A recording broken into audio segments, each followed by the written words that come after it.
The wind that came down off the Bighorn Mountains in November did not just blow. It bit. It had teeth made of frost and a breath that smelled of old snow and dying pine. Nora Kane felt it gnaw at her knuckles as she gripped the iron handle of the water bucket, the metal searing cold against her chapped skin. The mud around the well had frozen into jagged ruts overnight, hard as stone, and every step she took back toward the leaning shack required a careful negotiation of balance. She was 20 years old, but in the gray, unforgiving light of dawn, she felt 50. Her boots were split at the seams, stuffed with rags to keep the chill out. Though the rags had long since grown damp and useless, the hem of her wool skirt was heavy with the frozen muck of the yard. She paused for a moment, setting the bucket down to switch hands, and looked out over the acres of gray sagebrush that constituted her father's failed dream. This land had been meant to be a farm. 10 years ago, when her mother was still alive and the soil hadn't seemed quite so spiteful, they had planted wheat. Now, the fields were nothing but stubble and dust, reclaimed by the wild Wyoming prairie. The only thing that grew here now was misery. Inside the cabin, the air was thick with the smell of stale wood smoke and the sour, permeating stench of whiskey. Nora pushed the door open with her shoulder, the leather hinges groaning in protest. The main room was dim, lit only by the gray square of the single window and the dying embers in the hearth. On a cot pushed against the far wall, a mound of blankets stirred. A cough rattled from beneath the wool, wet and hacking, followed by a groan. Silas Kane was waking up.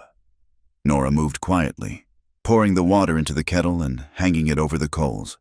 She added a few sticks of wood, blowing gently until the flames caught. She did not look at the cot. She knew what she would see, a face puffy with drink, eyes bloodshot and narrowed in perpetual grievance. A man who had once been a husband and a father but was now merely a vessel for liquor and regret. "Water!" Silas rasped, his voice a rusty hinge. Nora dipped a tin cup into the bucket and brought it to him. He sat up, the blankets falling away to reveal a stained undershirt. He snatched the cup from her hand, drinking greedily, spilling a stream of it down his chin. "Damn cold," he muttered, wiping his mouth with the back of his hand.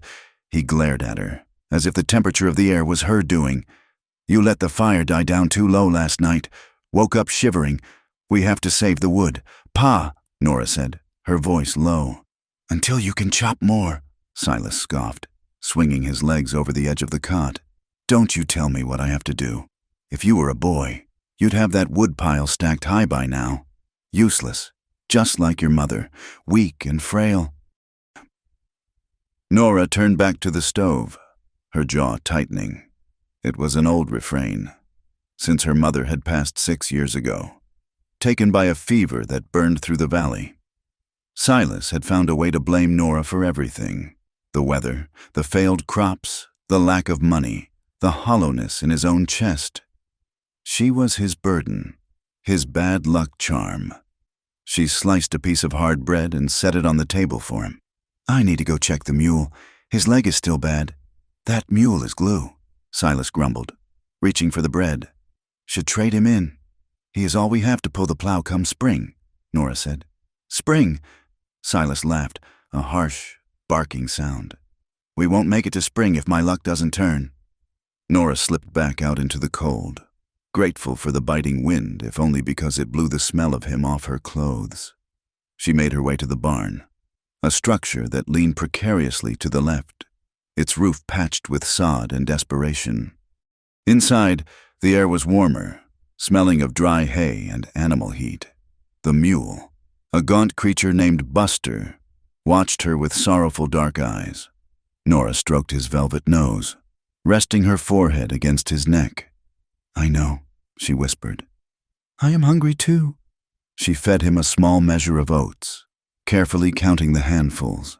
They were running low on everything: flour, coffee, patience. The fear of starvation was a constant companion, a cold stone in the pit of her stomach that never went away. But worse than the hunger was the fear of the town. Nora hated going into town. The settlement, a cluster of false-fronted buildings huddled against the wind 10 miles east, was a place of noise and judgment. The women there, the respectable wives of merchants and successful ranchers, looked at her threadbare clothes and tightened their shawls, whispering about the drunkard's daughter. But the men were worse. She remembered a Tuesday 3 months ago. She had gone behind the general store to look for discarded crates to burn for firewood. A man, a drifting cowhand with yellow teeth, had cornered her against the rain barrel. He had put a hand on her waist, his breath smelling of chewing tobacco, and asked if she was as loose as her daddy was drunk. She had kicked him, hard, and run. But the feeling of his hand had lingered on her skin for days, like a stain she could not scrub out. She existed in a state of perpetual shrinking, keeping her eyes down, shoulders hunched, trying to make herself small enough that the world might forget to hurt her. 5 miles away, on the ridge that overlooked the valley, a single rider watched the hawk circling in the pale sky. Eli Ward shifted in his saddle, the leather creaking softly. His horse, a big bay gelding with a white blaze on its face, blew out a breath of steam and stomped a hoof, impatient to move. They had been riding for 3 weeks straight, coming up from the railhead in Cheyenne after dropping off a herd. Eli was a man built of hard angles and silence. He wore a canvas duster stained with the dust of 3 territories, and a wide-brimmed hat pulled low over eyes that were the color of gunmetal.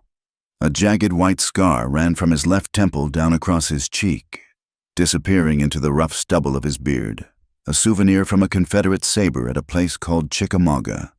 He was 35 years old, but he carried himself with the weary caution of a man who had lived 3 lifetimes. He had seen the country tear itself apart in the war, seen fields of blue and gray dead, and then he had come west to forget it, only to find that the West had its own ways of killing men. He touched his spurs to the bay's flanks, and they began the descent toward the town. When Eli rode down the main street of the settlement an hour later, the town was waking up. Shopkeepers were sweeping the boardwalks, and a few wagons were churning through the half-frozen mud of the thoroughfare. Eli did not look left or right, but he saw everything. He noted the blacksmith hammering a horseshoe, the group of idle men spitting tobacco near the livery, the way the sunlight glinted off the glass of the saloon window. He reined in at the general store and dismounted. His movements were stiff. An old bullet wound in his hip ached whenever the weather turned cold. He tied the bay to the rail and patted the horse's neck. "Easy," he murmured. "Grain soon." Inside the store, the warmth was sudden and stifling. The shopkeeper, a balding man named Henderson, looked up from his ledger. His eyes widened slightly as he took in Eli's appearance, the scar, the heavy Colt revolver on his hip, the quiet intensity of his presence. "Help you?" Henderson asked. "Coffee," Eli said. His voice was deep, rasping like gravel sliding down a chute. 10 pounds. And a sack of flour. Some bacon if you have it." Henderson nodded, moving to weigh out the goods. 2 younger cowhands were standing near the stove, warming their hands. They stopped talking as Eli waited, eyeing him with a mixture of curiosity and bravado. "You're Ward, ain't you?" one of them asked. He was a kid, barely 20, with a face full of pimples and a desire to seem tough. "Eli Ward. Heard you run that place up in the high pass." Eli turned his head slowly to look at the boy. He did not smile. "I do. Heard you drove a herd down to Cheyenne solo." The kid pressed. "Heard you killed 2 rustlers near the Powder River last year." "Is that right?" Eli said flatly. It was not a question. "They say you don't have a heart," the kid said, grinning nervously at his companion. "Say you're cold as a snake."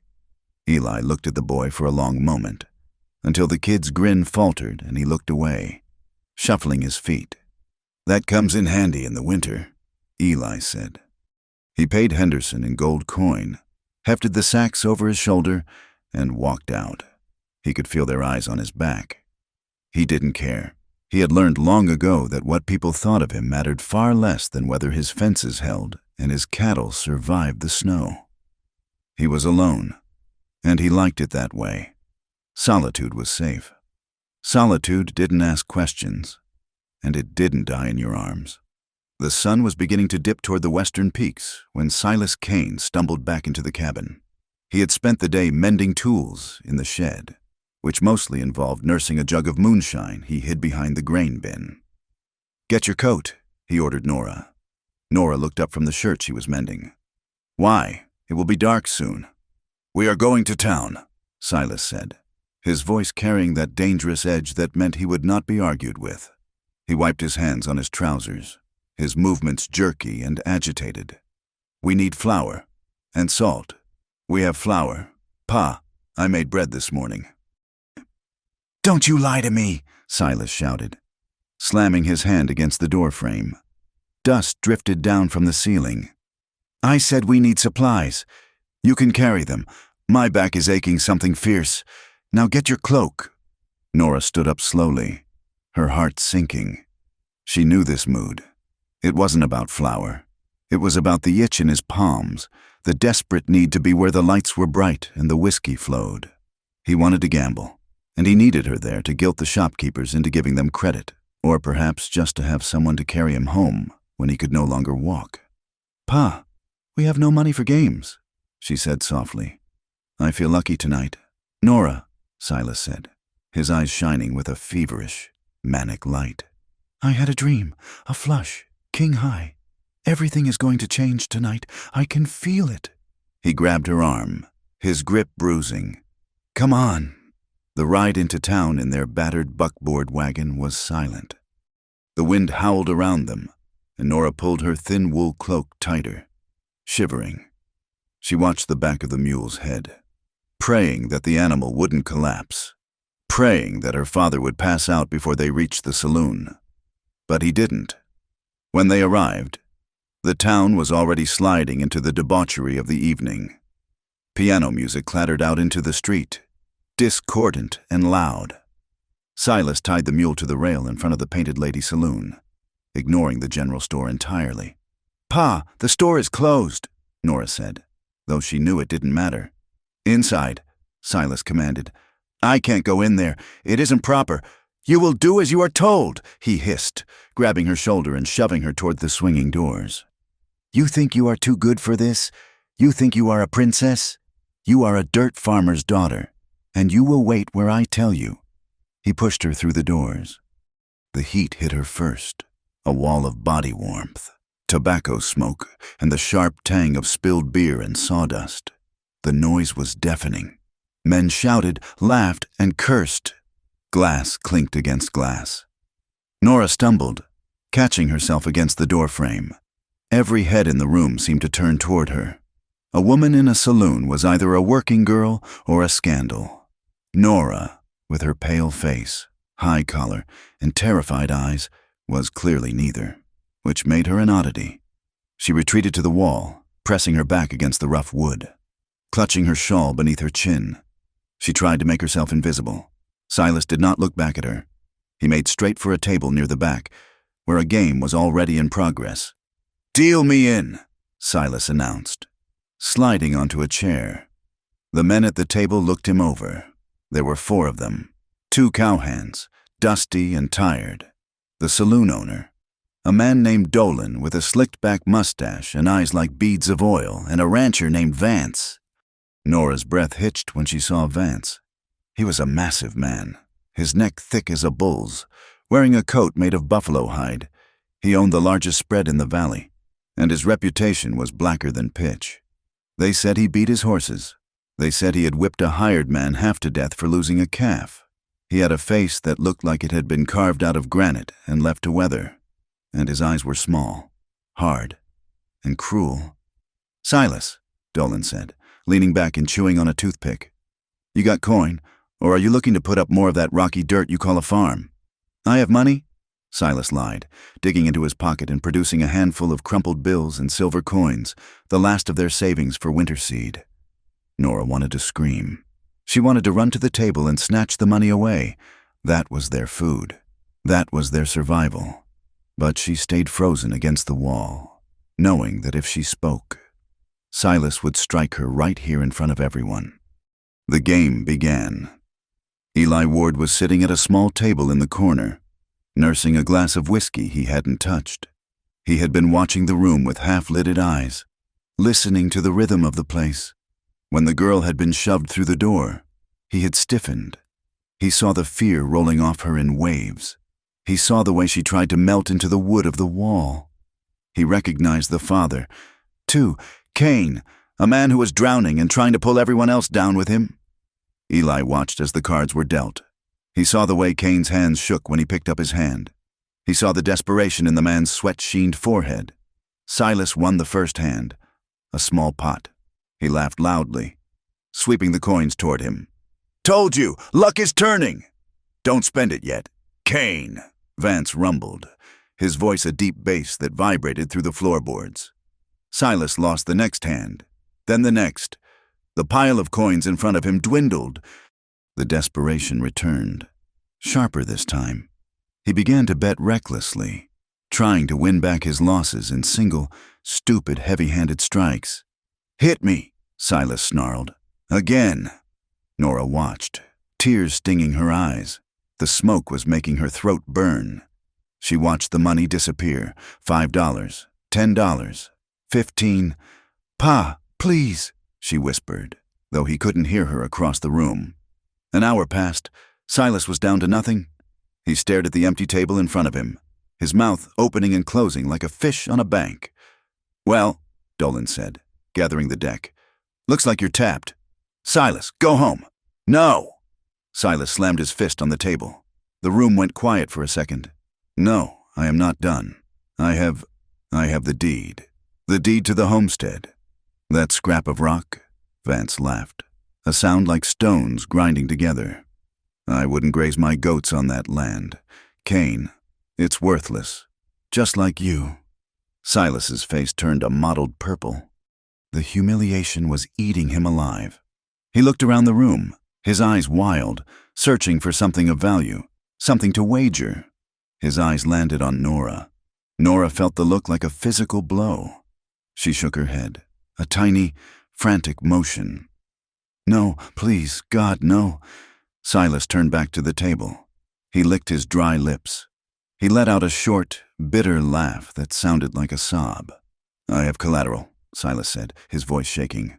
"I have something worth more than land." "What is it?" Dolan asked, bored. "My daughter," Silas said. The words hung in the air, heavy and suffocating. The saloon went deadly silent. Even the piano player stopped, his hands hovering over the keys. Nora felt the blood drain from her face. She felt as if the floor had opened up beneath her. Vance sat up straighter, his chair creaking. He looked over at Nora, his eyes raking over her figure, stripping away the wool cloak and the patched dress. He smiled, and it was the ugliest thing Nora had ever seen. "The girl?" Vance asked. "For what?" "One hand," Silas said, his voice rising in hysteria. "One hand. If I win, I get the pot back. All of it." "And if you lose?" Vance asked softly. Then you take her," Silas whispered. "For a bottle of whiskey. Just give me a bottle. I need a drink." "Done," Vance said instantly. He slammed a fresh bottle of rye on the table. "Deal the cards. Dolan!" "Pa!" The scream ripped out of Nora's throat. She stepped forward, her legs shaking so hard she could barely stand. "Pa, you can't! I am not a horse! You can't trade me!" "Shut up!" Silas roared, not looking at her. "I am your father. You belong to me. You do what I say." Dolan looked uncomfortable, but he shuffled the deck. "This ain't right. Silas." "Deal!" Silas shrieked. Eli Ward watched the scene unfold, his hand slowly curling into a fist on the tabletop. He felt a cold rage rising in his gut, a familiar, icy sensation he hadn't felt since the war. He recognized this. This wasn't a card game. This was a slave auction. The cards snapped onto the table. 5 for Silas, 5 for Vance. Silas picked his up. His face fell. It crumbled. He had nothing. Vance didn't even look at his cards. He just spread them out. 2 pair, kings and tens. "Well now," Vance said, standing up. He was huge, towering over the table. "Looks like I win." Silas stared at the cards, his mouth hanging open. He reached for the bottle of whiskey with a trembling hand, uncorking it and taking a massive, choking swig, obliterating the reality of what he had just done. Vance turned toward Nora. He stepped around the table, his boots thudding heavily on the floorboards. "Come here, girl," Vance said, grinning. "You're coming home with me. I got a lot of work for a strong girl like you, and the nights get mighty cold." Nora backed away, hitting the wall. "No," she gasped. "No, I won't." "You don't have a say," Vance said. "Your daddy sold you, fair and square." He reached out a hand, his fingers thick as sausages, reaching for her arm. "Don't touch me!" Nora cried, shrinking away. "Silas!" Vance barked over his shoulder. "Tell her." Silas looked up from the bottle, his eyes swimming. She's yours," he mumbled. "She's yours to trade." Vance laughed and lunged for her. A chair scraped loudly against the floor. "Leave her be!" The voice was not loud, but it cut through the room like a whip. Vance froze, his hand inches from Nora's arm. He turned slowly. Eli Ward was standing up. He stood loosely, his arms hanging by his sides, but there was a tension in his frame that suggested a coiled spring. "Who said that?" Vance demanded. "I did," Eli said. He walked forward, his spurs jingling softly in the silence. He stopped between Vance and Nora, placing his body as a barrier. He did not draw his gun, but his hand was near it. "This is none of your business, cowboy," Vance sneered. "This is a private transaction." "It's a crime," Eli said. His voice was low, dangerous. He looked at Vance with eyes that were completely empty of fear. "You don't sell people, not here, not anymore." "Her daddy put her in the pot," Vance said, pointing a thick finger at Silas. "She's mine." "She isn't a watch," Eli said. "And she isn't a cow. Get out of my way." "Ward," Vance growled, his hand drifting toward the knife on his belt. "Or I'll cut that other cheek of yours." The room held its breath. Eli didn't blink. He reached into his duster pocket. Every man in the room flinched, expecting a derringer. Instead, Eli pulled out a heavy leather pouch. He dropped it onto the card table. It hit with a heavy, solid thud of gold and silver. "I'll pay double," Eli said. Vance blinked. "What?" "Double the pot," Eli said. "And I'll cover Kane's debts. Every cent he owes the house." Dolan, the saloon owner, perked up. He looked at the pouch. That was a month's wages for a top hand, maybe two. "I don't want your money," Vance spat. "I won the girl. You take the money," Eli said, his voice dropping an octave, becoming a rumble of pure threat. "Or you draw your iron. But if you draw, Vance, you better be fast, because I will kill you before you clear leather." Vance looked at Eli. He looked at the scar.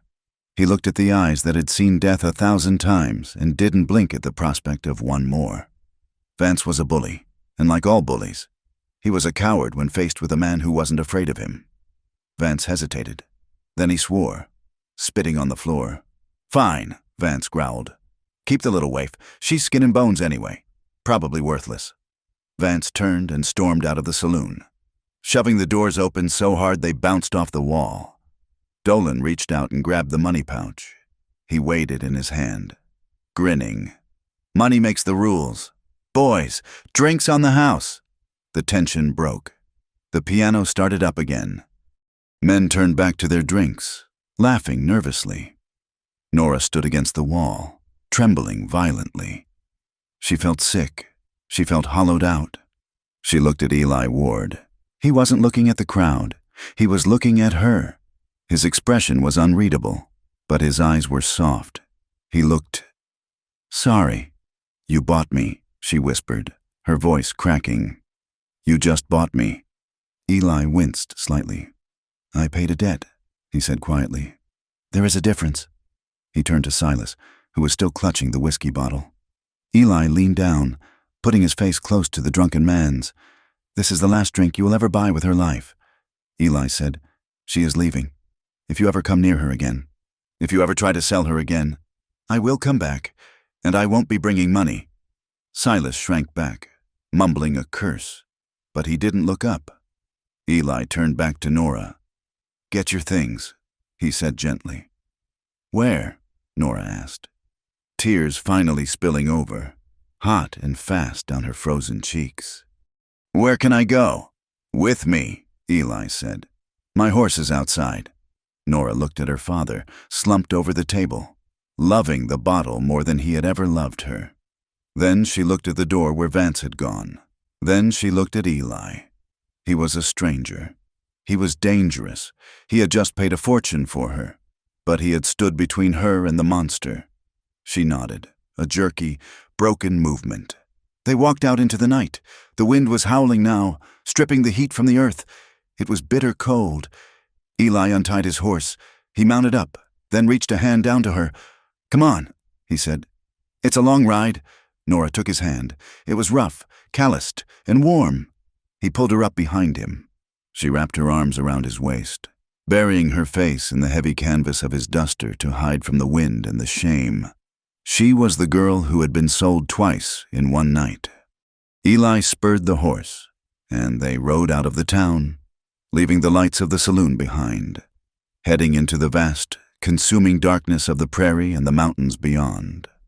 The dawn did not break so much as it bled into the sky, a pale, bruised purple that slowly surrendered to a hard and relentless gray.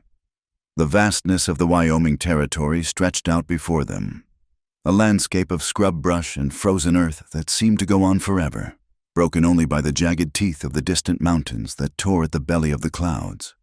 Nora Kane sat behind Eli Ward, her arms wrapped around his waist, not out of affection, but out of a desperate necessity to keep from falling. The horse moved with a steady, rhythmic gait that jarred her bones, every hoofbeat driving the cold deeper into her spine. The wind was a physical weight, carving through the valley with a sound like tearing silk, whipping her hair across her face and stinging her eyes. She felt small, smaller than she had ever felt in the shadow of her father's rage. Here, under this immense, indifferent sky, she was nothing more than a speck of dust being carried away by a stranger. They had been riding for hours in silence. The heat of the horse and the man in front of her was the only thing keeping her blood moving. She stared at the back of Eli's canvas duster, counting the stitches in the shoulder seam to keep her mind from fracturing. She had left hell behind. She knew that. The memory of the saloon, the smell of stale beer, and the look in the rancher Vance's eyes made her stomach turn over. But she could not convince herself that she was riding toward heaven. Eli pulled on the reins, bringing the big bay gelding to a halt near a cluster of cottonwoods that lined a frozen creek. The branches were bare, rattling like bones in the wind. "We will rest here for a spell," Eli said. His voice was rough from the cold and lack of use. He swung down from the saddle with a grace that belied his size and the stiffness Nora had noticed in his hip. He reached up for her. Nora hesitated. She looked at his hands, large, gloved in worn leather, steady, hands that could use a gun or a rope, hands that had paid money for her. She slid down, her legs trembling as her boots hit the frozen ground. Her knees buckled, but Eli caught her by the elbow, holding her upright for a second before stepping back quickly, as if he had touched a hot stove. "I will get a fire going," he said, turning his back to her to attend to the horse. Nora stood by the creek, hugging her thin shawl around her shoulders. She watched him. He moved efficiently, gathering deadfall and arranging it with a practiced economy of motion. Within minutes, a small fire was crackling, eating into the dry wood and spitting sparks into the gray morning. He filled a battered tin pot with snow and set it near the flames. When the coffee was boiled, black and thick, he poured a cup and handed it to her. He did not smile. He did not leer. He simply held it out. "Drink," he said. "It will warm you." Nora took the cup, the metal hot against her frozen fingers. "Thank you," she whispered. Eli poured a cup for himself and moved to the other side of the fire, putting the flames between them. He took a sip, grimacing at the heat, and looked at her over the rim of the cup. His eyes were the color of the slate rock that lined the creek bed, unreadable and guarded. "I reckon you are wondering what happens now," Eli said. Nora stared into the dark liquid in her cup. She did not want to ask. She was afraid of the answer. "I suppose I am," she said. Eli set his cup down on a flat rock. He took a breath, the steam rising from his mouth. "I want to be clear with you. Miss Kane," he said, "I know what it looked like back there. I know what folks in that town are going to say, but I did not pay that money to own you." Nora looked up, her brow furrowing. "You paid $200. That is more money than my father saw in 5 years. You did not pay that for nothing." "I paid it to keep a man like Vance from taking you," Eli said. His voice hardened slightly at the name. "I need help at my place. The ranch is too much for one man to keep inside and out. I need a housekeeper, someone to cook, mend, keep the place from falling down while I work the stock." He looked her in the eye, his gaze intense but devoid of the hunger she was used to seeing in men. "It is work," Eli continued. "Hard work, but it is honest. You will have your own room. I will pay you a wage when I sell the steers in the autumn. And if, come spring, you want to leave, I will saddle a horse and ride you to the train station myself. You are free to go whenever you choose." Nora listened, but the words bounced off the walls of her experience. Men did not do things like this. Her father took her labor and her dignity. The men in town took her peace of mind with their eyes. Vance had tried to take her life. The idea that this scarred, silent cowboy had spent a fortune just to hire a housekeeper was a fairy tale she could not afford to believe. "There is always a price," she said, her voice shaking. "There is always something else." Eli looked at her for a long moment. He seemed to see the fear vibrating under her skin. He sighed, a sound that seemed to come from deep in his chest. "I am not your father." "Nora," he said quietly, "and I am not Vance. You are safe with me. I give you my word on that." He stood up and kicked snow over the fire, extinguishing the warmth. "We are burning daylight. Let's ride." Nora mounted the horse again, her mind a whirl of confusion. She wanted to believe him. God, she wanted to believe him. But trust was a luxury she had lost long ago, sold off piece by piece along with the furniture and the family Bible. As they rode higher into the foothills, the air grew thinner and sharper. The landscape changed from open sagebrush to rugged slopes covered in pine and juniper. It was a lonely, brutal country. Flashbacks flickered in Nora's mind, triggered by the proximity of the man. She remembered being 16, walking past the livery stable. The blacksmith's son had grabbed her wrist, pulling her into the shadows. "Your daddy don't care where you are," he had whispered, his hand damp and heavy. "Why should you?" She had bitten him, tasting copper blood, and run until her lungs burned. She remembered the way the dry goods clerk would let his hand linger on hers when she counted out pennies for salt, his eyes dropping to her chest. Every time Eli shifted in the saddle, every time his arm brushed her knee as he adjusted the reins. Nora flinched. She held her breath, waiting for the moment the mask would slip, waiting for him to demand what he had paid for. But he never did. They reached the ranch in the late afternoon. It sat in a high valley, sheltered on the north side by a granite ridge that blocked the worst of the wind. The cabin was built of rough-hewn logs, gray with age and weather, chinked with mud that was cracking in places. A lean-to barn listed slightly to one side, and a network of corrals was half buried in drifts of snow. It was not a grand estate. It was a fortress of solitude. Eli reined in and dismounted, helping her down. "Home," he said. Nora looked at the cabin. It looked dark. It looked isolated. If she screamed here, the only things that would hear her were the wolves and the wind. "Go on inside," Eli said, gesturing to the door. "I have to see to the horse." Nora walked to the door and pushed it open. The inside was cold, smelling of pine pitch and trapped air. There was a main room with a stone hearth, a table with 2 chairs, and a small kitchen area with a cast-iron stove. Off to the side, a heavy wooden door led to a separate room. She stood in the center of the room, her hands clutching her skirt. She felt like an intruder. She felt like a prisoner. The first few days were a study in awkward misery. Nora learned the geography of the cabin by the bruises on her shins and the splinters in her fingers. The place was clean in a masculine, sparse way, but the floors were stiff with layers of old mud and grease that had been tracked in over the years. She threw herself into the work. It was the only thing she knew how to do. She scrubbed the floorboards on her hands and knees until the water in the bucket turned black and her knuckles bled. She scoured the iron skillet with sand until it shone.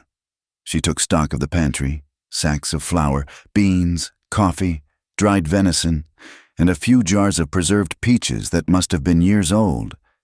Eli was a ghost in his own house.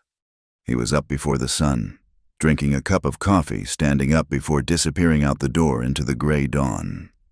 He spent his days riding the fence line, chopping wood until the pile by the door grew into a mountain, and checking on the cattle that were scattered in the draws and hollows of the hills.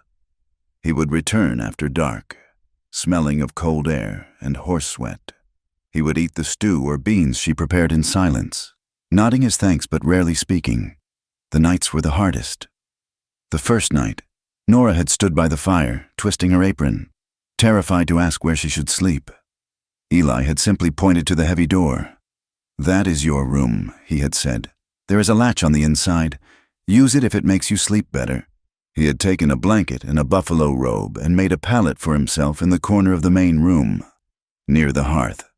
Every night since, it was the same. He would knock on the doorframe of the main room before he even entered from outside, stomping the snow off his boots loudly to announce his presence.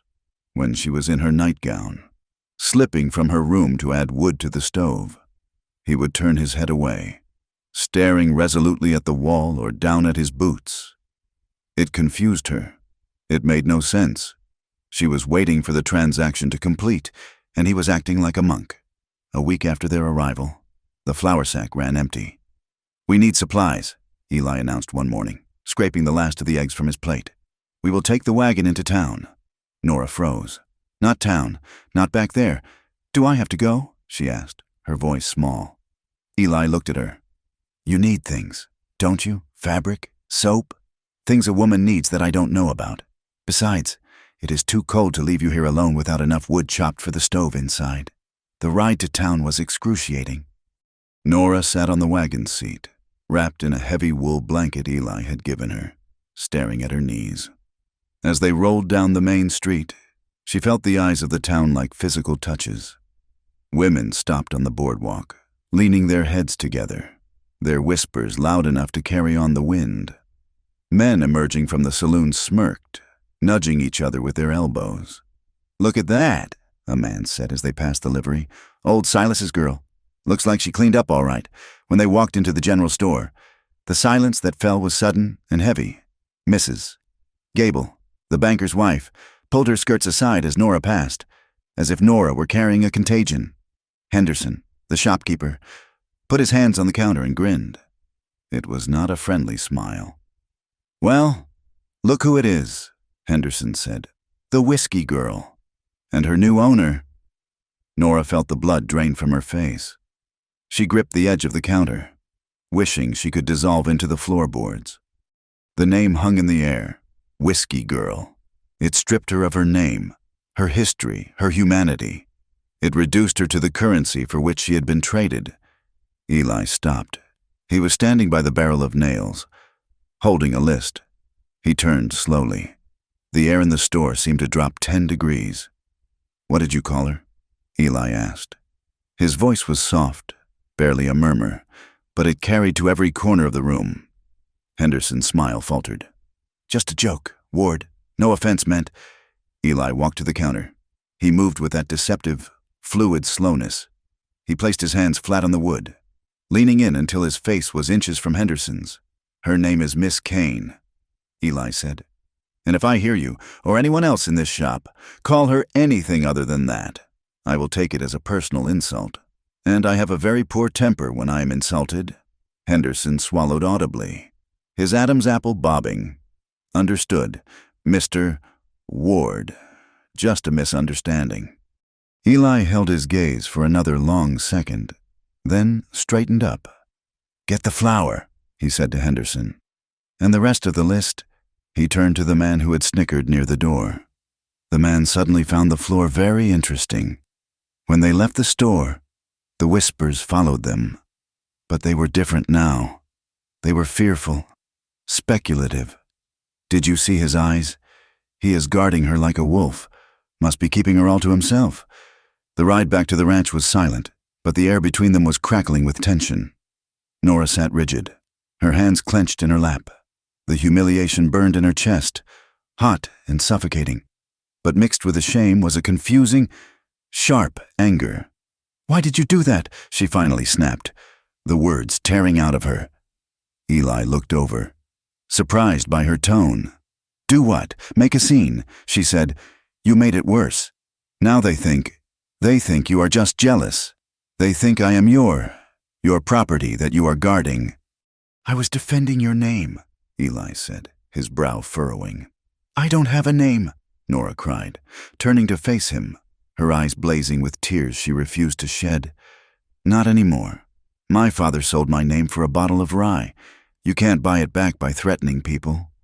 She took a breath, the cold air searing her lungs. "You are just like them. You just do it differently. You play the hero, you play the gentleman, but you bought me just the same.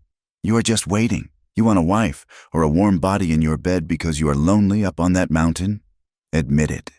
Eli pulled the wagon to a halt. The mules blew out breath in the cold air.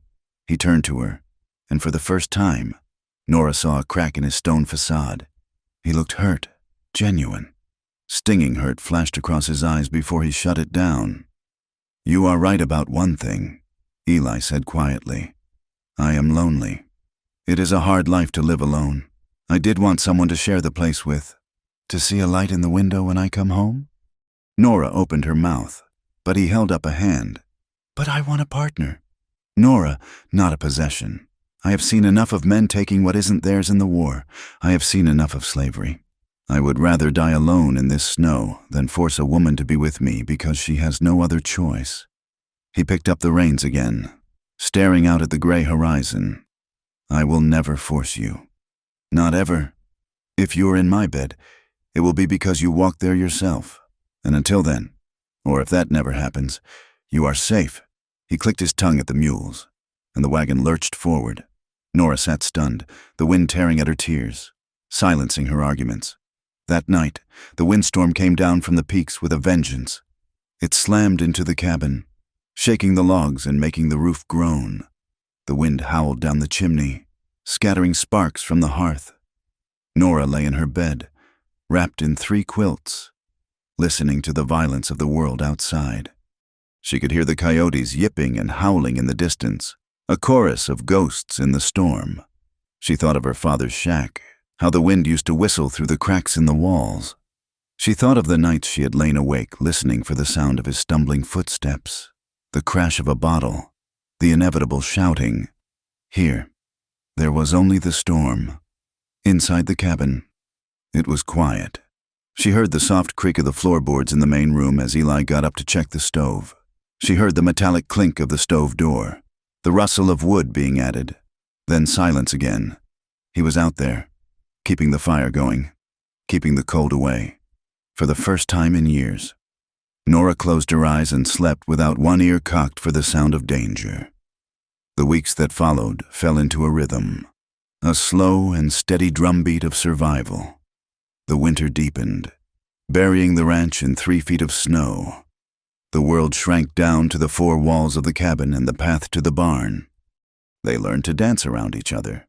Nora learned that Eli liked his coffee strong and scalding hot. She learned that he had a habit of rubbing his scarred hip when the pressure dropped. She began to bake bread, kneading the dough with a ferocity that vented her frustrations, filling the cabin with the smell of yeast and warmth. Eli began to do small things. He repaired the leak in the roof above her room. He sharpened her kitchen knives until they could slice through paper. One evening, Nora came in from the barn to find a rocking chair sitting by the hearth. It was an old chair she had seen tucked away in the loft, broken and dusty. Now, one of the rockers had been replaced with new, smooth wood. The seat had been rewoven with fresh rawhide. Eli was sitting at the table, cleaning his revolver, pretending not to notice her entrance. "You fixed it," Nora said, touching the back of the chair. Eli shrugged, not looking up. Wood was drying out. Needed something to do with my hands. Nora sat in it. It didn't squeak. It rocked smoothly. a comforting, rhythmic motion. She looked at the back of his head, at the gray hairs curling over his collar. It wasn't a diamond. It wasn't a grand speech. It was a place to sit. It was rest. "Thank you," she said softly. "You are obliged," Eli mumbled. Nora began to see the man beneath the scar. She saw the way he talked to the horses, his voice low and gentle. She saw the way he would pause before killing a spider, catching it in a cup and tossing it outside instead. His roughness was a shield, a callus built up over a tender center that had been bruised too many times. It was late January when the accident happened. The well had frozen over, and Nora had to chop through the ice to get water. She was carrying 2 heavy buckets back to the cabin, stepping carefully along the path Eli had shoveled. But the wind had polished a patch of snow into a sheet of black ice. Her boot hit it, and she went down. She cried out as her ankle twisted violently, the buckets flying, soaking her skirts in freezing water. She hit the ground hard, the breath knocked out of her. "Nora!" The door to the barn flew open. Eli was running before he even fully cleared the doorway. He reached her in seconds, dropping to his knees in the snow. "Are you hurt?" he asked, his hands hovering over her, afraid to touch but needing to know. "My ankle," Nora gasped, clutching her leg. "I think I twisted it." Eli didn't hesitate. He slid one arm under her knees and the other behind her back. He lifted her as if she weighed nothing, pulling her up against his chest. Nora grabbed his shoulders instinctively. She felt the hard muscle beneath his coat. She felt the heat of him radiating through the layers of wool. His face was inches from hers. She saw the flecks of gold in his gray eyes. She smelled the scent of him: wood smoke, tobacco, and soap. For a moment, time stopped. The cold wind vanished. There was only the anchor of his arms and the frantic beating of her own heart. He looked at her, and for a second, the guard dropped. She saw the want in his eyes. It wasn't the greedy, taking hunger of the men in town. It was a desperate, aching longing. It was the look of a starving man seeing a feast he knows he cannot touch. Then he blinked, and the wall went back up. "I have got you," he said gruffly. He carried her into the cabin and set her gently in the rocking chair. He knelt and began to unlace her boot, his fingers deft and careful. When he pulled the boot off and peeled away the wet stocking, his hands on her bare skin were rough but incredibly warm. Nora felt a flush rise from her neck to her cheeks. It was a confusing, terrifying heat. It started in her belly and pooled low in her stomach. She watched his dark head bent over her foot, watched his large thumbs gently probing the swollen joint. She wanted to pull her foot away. She wanted to leave it there forever. "Nothing broken," Eli said, his voice tight. "Just a bad sprain. You stay off it for a few days. I will fetch the water." He stood up abruptly, backing away from her. "I will get some snow to pack on it." He went back outside, leaving the door open for a moment too long, letting the cold air rush in to cool the sudden, suffocating heat in the room. As February set in, the isolation seemed to press against the windows like a physical force. The days were short and gray. They were trapped together in the small cabin, 2 planets orbiting the same sun, pulled by a gravity neither wanted to acknowledge. The silence between them changed. It wasn't the awkward silence of strangers anymore. It was a heavy, charged silence. Nora would catch him looking at her when she was reading by the fire, his gaze lingering on the curve of her neck. He would look away instantly when she turned, guilt flashing across his face. When they passed dishes at the dinner table, their fingers would brush, and the contact would send a jolt through Nora that made her hand tremble. They moved around the small space with a heightened awareness, hyper-conscious of where the other was at all times. Nora found herself watching him when he washed up at the basin, the way the muscles in his back moved under his shirt. She found herself wondering what it would feel like if he didn't turn away. The fear was still there, the old, ingrained fear of men and their power. But beneath it, something new was growing, a seed of desire, green and stubborn, pushing up through the frozen soil of her heart. She was lonely. He was lonely. And the winter was very, very long. Spring arrived in the high country not with a gentle warmth, but with a violent unraveling of the winter silence. The snow, which had held the valley in a white chokehold for 4 months, began to rot from the bottom up. It turned into gray slush that slid off the cabin roof in heavy, wet sheets, landing with thuds that shook the floorboards. The creek, silenced by ice since November, broke its chains and roared into a brown, frothing torrent that ate at the banks. Mud was everywhere. It was a thick gumbo clay that sucked at boots and caked the hems of Nora's skirts. Yet, beneath the mud and the melting ice, there was the smell of wet sage and waking earth. Nora knelt in the patch of dirt she had cleared on the south side of the cabin. The wind was still cold enough to numb her fingers, but the sun on her back had a weight to it that hadn't been there a month ago. She dug her hands into the soil, turning it over, breaking up the clods. She had found a small packet of seeds in the bottom of an old tin box in the pantry, turnips, a few wizened beans, and something labeled simply wildflowers. She planted them with a desperation that felt like prayer. She needed to see something grow. For 20 years, she had watched things die, crops, livestock, her mother, her father's soul. She covered the seeds with the dark, cold earth and patted it down. "Please," she whispered to the dirt, "just live." Eli was at the corral, breaking a colt. Nora wiped her hands on her apron and watched him. He moved with the animal, not against it, his patience infinite. He was different now that the winter had broken. The darkness that hung over him seemed to have lifted slightly, like the clouds clearing off the peaks. He saw her watching and walked over, leading the colt. He took off his hat and wiped his forehead with his sleeve. "Ground is still hard," he said. "You might be rushing the season. If I don't plant now, the roots won't hold before the summer dry spell," Nora said. She looked up at him, shielding her eyes against the glare. Eli nodded. He looked at the patch of dirt, then at her hands, stained dark with soil. "I reckon we ought to get you comfortable in the saddle," he said. "If you need to get to town and I am up in the high pasture, you can't be walking 10 miles. Nora stiffened. The thought of riding alone, of being out in the open where anyone could see her, made her stomach tight. "I can manage with the wagon. Wagon is no good in this mud," Eli said. "And if there is trouble, a horse is faster." He didn't say what kind of trouble. He didn't have to. That afternoon, he saddled the mare, a gentle roan with a soft mouth. He stood beside the animal, holding the stirrup for Nora.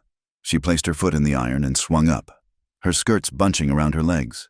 She felt exposed, perched so high off the ground. Eli adjusted the stirrup length, his hands moving efficiently around her ankle and calf, even through the leather of her boot and the layers of wool. She felt the heat of his touch. "Keep your heels down," he instructed. "Don't pull on her mouth. She goes where you look." He mounted his big bay gelding and brought it alongside her. They rode in circles around the corral first, then ventured out a little way toward the tree line. Nora's hands were gripping the reins so tight her knuckles were white. "Relax," Eli said. He urged his horse closer until his knee bumped hers. "You are stiff as a board. The horse can feel that fear. You have to move with her." He reached out to adjust her grip on the reins. He leaned over from his saddle, his chest pressing against her shoulder, his arm reaching around her to guide her hands. "Like this," he murmured. His face was inches from hers. She could feel his breath, warm and smelling of coffee, against her ear. Nora stopped breathing. The contact was electric. It wasn't just the warmth, it was the solidity of him. He was a wall she could lean against, if she dared. For a moment, neither of them moved. The horses shifted beneath them, but Eli didn't pull back. His arm was effectively embracing her, his hand covering hers on the leather reins. She turned her head slightly, just an inch. His eyes were focused on her hands, but she saw the muscle in his jaw jump. He was aware of it too. This sudden, sharp proximity that turned the air between them into something thick and volatile. Then he cleared his throat and pulled back, putting 3 feet of air between them. "Keep your hands soft," he said, his voice sounding strained. "Like that." Nora stared straight ahead at the pine trees, her heart hammering against her ribs like a trapped bird. She nodded, unable to speak. 2 days later, visitors came. Nora was churning butter on the porch, the rhythmic thump splash of the dasher the only sound in the valley. When she heard the crunch of hooves on gravel, she froze, her first instinct to run inside and bolt the door. But Eli was already walking out from the barn, wiping grease from his hands on a rag. "It is the Webbs," he called out to her, seeing her panic. "Neighbors. Good people." An older couple rode into the yard. The man, Henry Webb, had a face like a dried apple and a white mustache that drooped over his mouth. His wife, Martha, was round and solid, wrapped in a heavy shawl, riding a placid gray mare. "Afternoon. Eli," Henry called out. "Thought we would ride over and see if you washed away in the thaw." "Just about," Eli said, walking up to shake Henry's hand. Martha Webb looked toward the porch. Her eyes landed on Nora.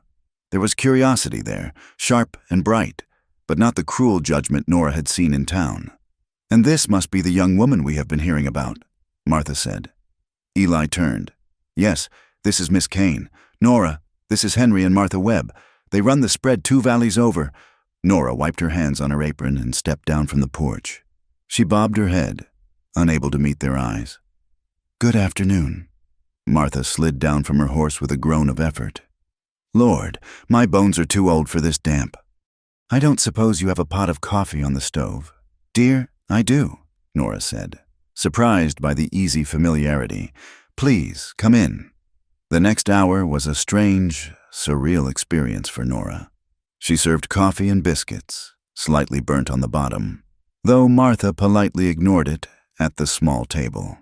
Martha chattered about the mud, the price of sugar, and her rheumatism. She treated Nora not as a scandal, but as a hostess. However, Nora noticed the glances.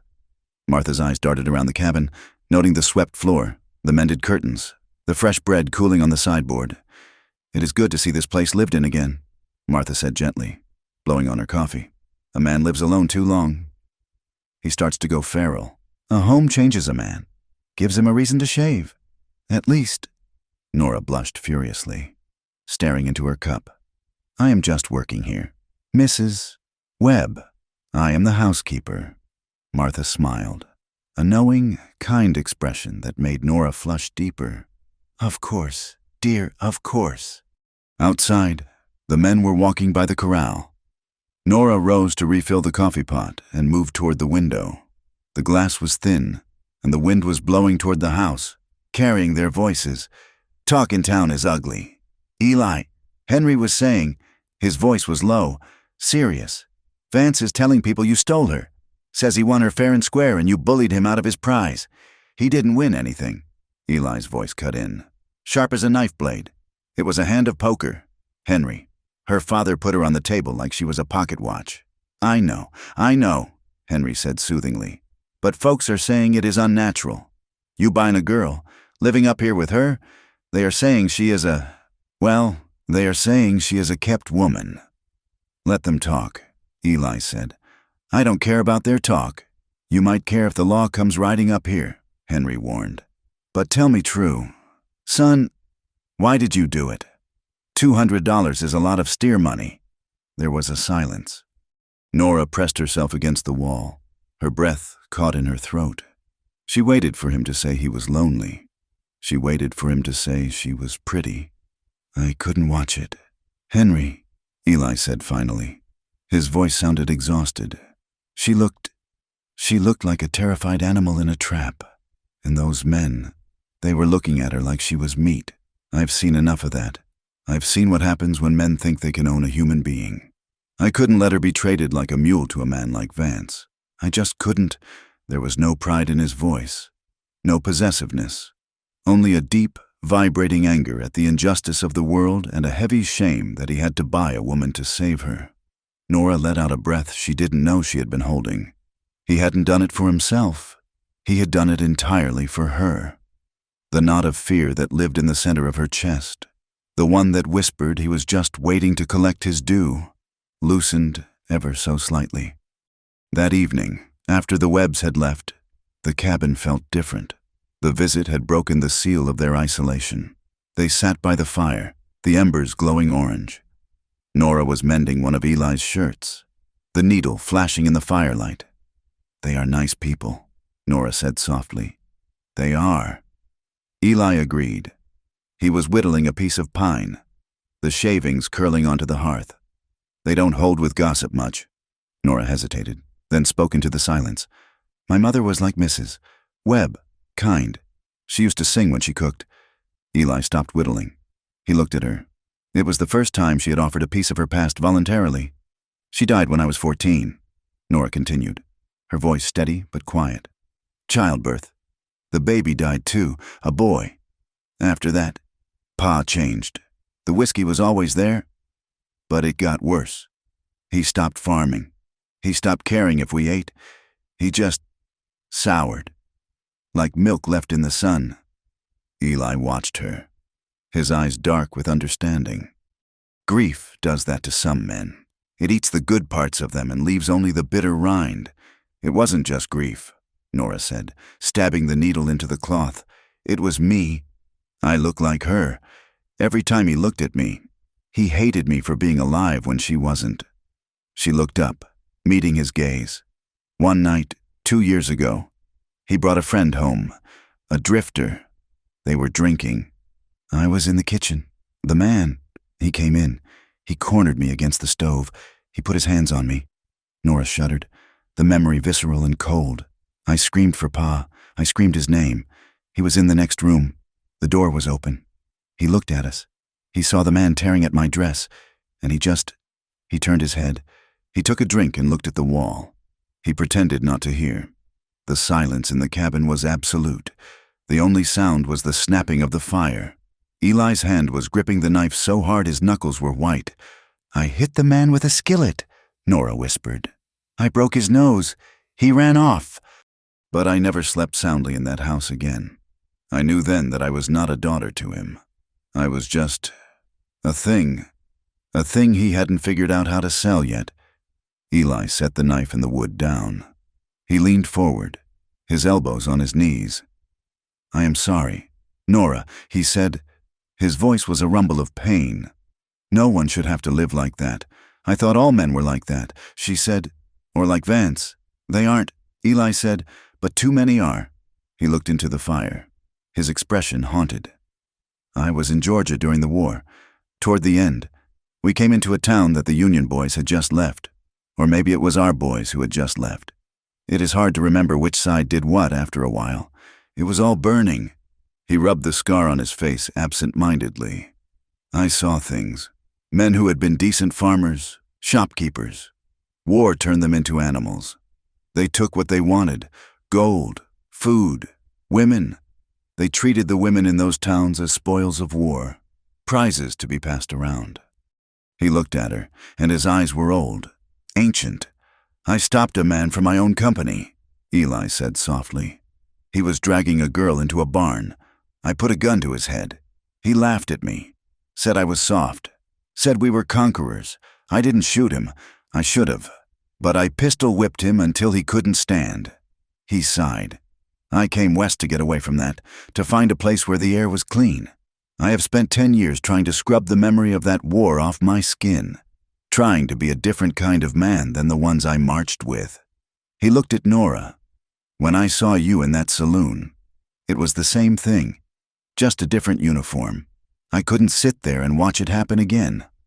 Nora looked at him, seeing the weight he carried, the scars on his soul that matched the one on his face. "You are a different kind of man, Eli," she said softly.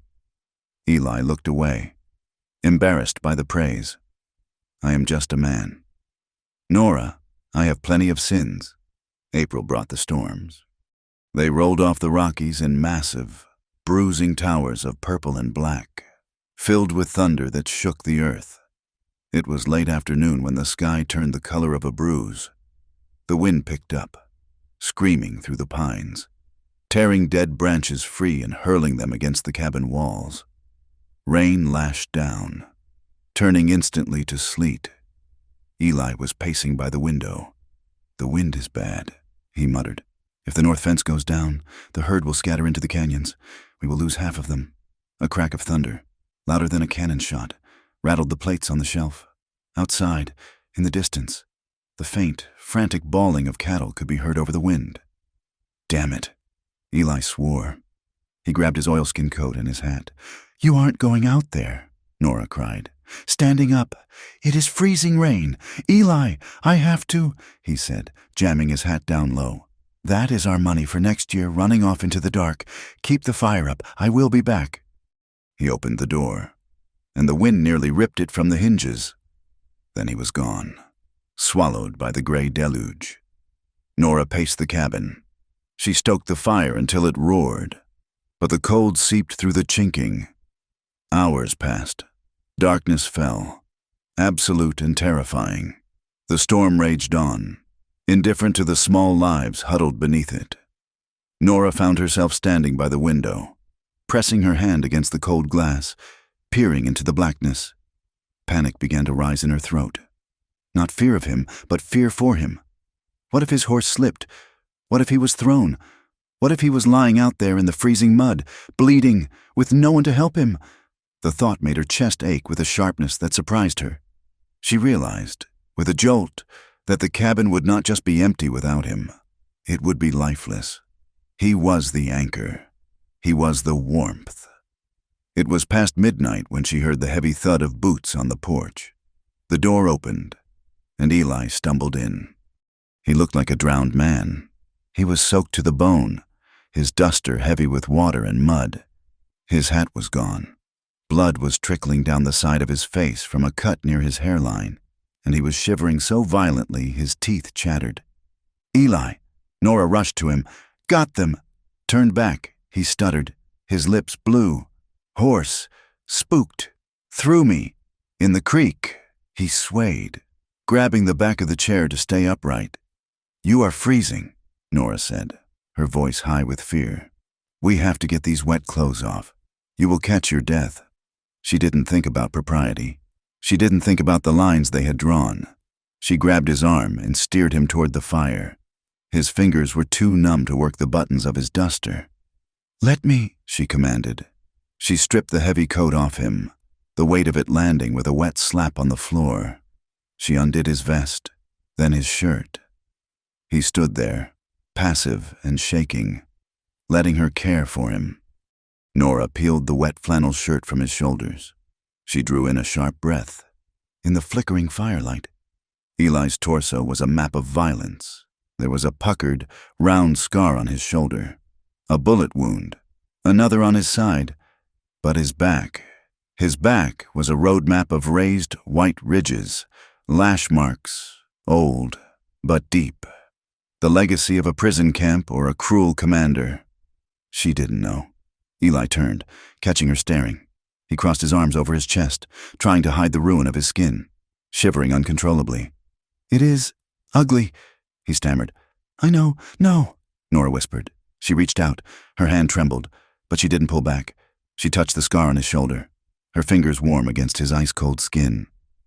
"It isn't ugly," she said, her voice thick with emotion. "It is just pain. It is just history." Eli went still. The shivering stopped for a second, replaced by a tension that vibrated through his frame. He looked down at her. Her hand was still on his bare shoulder. The heat of her palm seemed to burn him. Nora looked up into his face. His eyes were dark, dilated, wide with a mixture of shock and a hunger so raw it terrified her. The air in the cabin changed. The storm outside ceased to exist. There was only the firelight, the smell of wet wool and rain, and the man standing half-naked before her. "Nora," Eli breathed. It was a warning. It was a plea. She didn't listen. She couldn't. The months of fear, of gratitude, of loneliness, of watching him from across the room, it all crested like a wave. She wanted to be close to him. She wanted to prove that he wasn't a monster, and that she wasn't broken. She leaned in. It wasn't a decision she made with her mind. It was her body seeking heat. She rose on her tiptoes and pressed her lips to his. It was soft at first, tentative, a question. Eli made a sound low in his throat, a groan of defeat. His restraint snapped. He wrapped his arms around her, pulling her against his wet, cold chest. His mouth came down on hers, hard and desperate. It wasn't a gentle kiss. It was a collision. It tasted of rain and blood and months of starvation. Nora gasped, her hands clutching his bare arms, her fingers digging into the muscle. The sensation was overwhelming.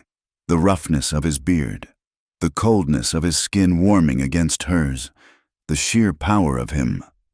He kissed her as if she were the only air in the room and he was drowning. For a few seconds, Nora was lost in it. She felt a wild, terrifying heat uncurl in her belly, a desire that had nothing to do with duty and everything to do with him. Then, panic struck, the feeling of being held so tight, the aggression of the desire. It triggered the old memories, the lack of control, the role she was supposed to play, the whiskey girl. She gasped and shoved against his chest, breaking the kiss. She stumbled back, her hand flying to her mouth. "Oh, God," she whispered. Eli stood there, his chest heaving, his eyes wild. "He looked like he had just been shot. I am sorry," Nora stammered, backing away until she hit the table. "I shouldn't have. I am foolish. I am weak." She wrapped her arms around herself, shame flooding her face. "I know you paid for me. I know I owe you. But I didn't mean to." "Stop," Eli said. His voice was harsh, ragged. He grabbed his wet shirt from the floor and held it in front of him, creating a barrier. "You don't owe me anything. Nora, do you hear me? Nothing. I kissed you," she whispered. "I acted like what they say I am." "You acted like a woman," Eli said fiercely. "And I acted like a man who has wanted to do that since the moment I saw you, but that is all it was."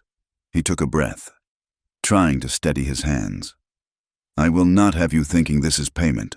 I will not have you thinking you have to service me because I bought you dinner or put a roof over your head." He turned away, facing the fire, his back rigid. "Go to your room. Nora, please." "Before I forget that I am trying to be a good man." Nora fled. She ran into her room and bolted the door. Sliding down to the floor, she touched her lips. They were throbbing. She felt alive. She felt terrified. She sat there in the dark, listening to Eli pacing the main room, back and forth, like a caged tiger. The days that followed were excruciating. The storm passed, leaving the world scrubbed clean and bright. But inside the cabin, the air was thick with unsaid words. They avoided each other. Eli spent even more time out on the range, leaving before dawn and returning only when exhaustion forced him to. When they were in the same room, they moved like ghosts. Nora would catch him looking at her when he thought she didn't notice, a dark, brooding look that made her knees weak. When their eyes met, he would flush and look away. Simple things became charged with impossible meaning. Passing the salt cellar, their fingers brushed, and Nora nearly dropped the shaker. Opening the door for him, her shoulder grazed his arm, and the memory of his cold skin against hers flashed through her mind so vividly she had to look away to hide the heat in her face. They were two people living in a powder keg, walking around with lit matches. Meanwhile, 10 miles away, the town was festering. Silas Kane sat in the corner of the saloon, nursing a beer someone had bought him out of pity. He looked older, shrunken. The guilt of what he had done was eating him. But instead of turning into repentance, it had turned into a twisted, defensive anger. "He stole her," Silas muttered to the man next to him. "Ward. He came in here with his gun and his money and he stole my little girl." The man nodded, bored. But Vance, sitting at a nearby table, was listening. Vance had not forgotten the humiliation. He had been bested by a drifter cowboy in front of the whole town. His pride was a festering wound. "He stole her, you say?" Vance said loudly, walking over to Silas's table. Silas looked up, bleary-eyed. "That is right. I never signed no papers. It was a loan, a misunderstanding. He took her." Vance smiled, a slow, ugly curling of his lip. Dolan, the saloon owner, wiped a glass and leaned over the bar. "Sounds like kidnapping to me," Dolan said, Sounds like Eli Ward walked in here and abducted a woman against her father's will. I reckon you are right, Vance said. He looked at Silas. You want your girl back? Kane, you want what is owed to you? I want her home, Silas stammered, convincing himself of the lie. She belongs with her father. Vance turned to the door, where Sheriff Brady was leaning against the frame, picking his teeth. Brady was a man of weak chin and weaker morals, a man who found it easier to side with the loudest voice in the room. You hear that? Sheriff, Vance asked. We got a kidnapping. A father wants his daughter back. Brady shifted his weight. Now, Vance, Ward paid the money. You saying you can buy a woman in this territory?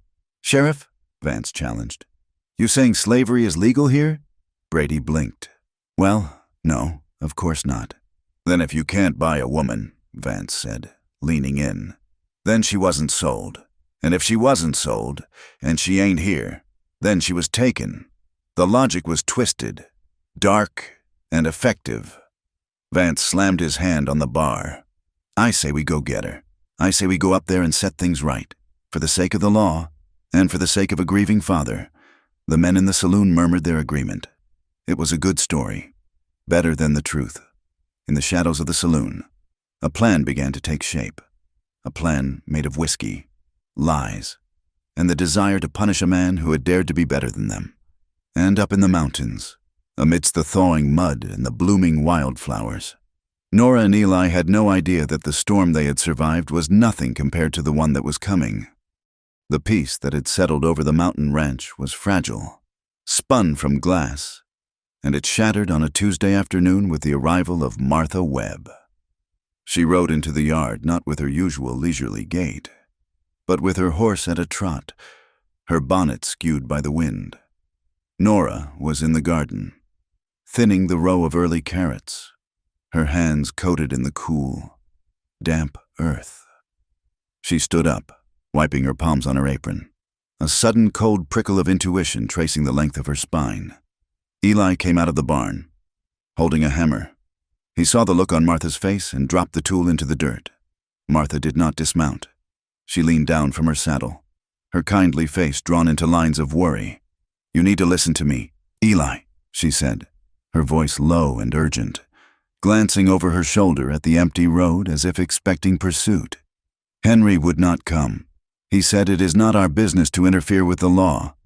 But I could not sit by the fire and knit while they weave a noose for you. What is it? Eli asked, walking to the horse's flank. Is it Vance? It is Vance, and it is Silas Kane, Martha said. They have been bending Sheriff Brady's ear for 3 days straight. They are saying you have no legal right to keep Nora. Silas is telling anyone who will listen that he never sold her.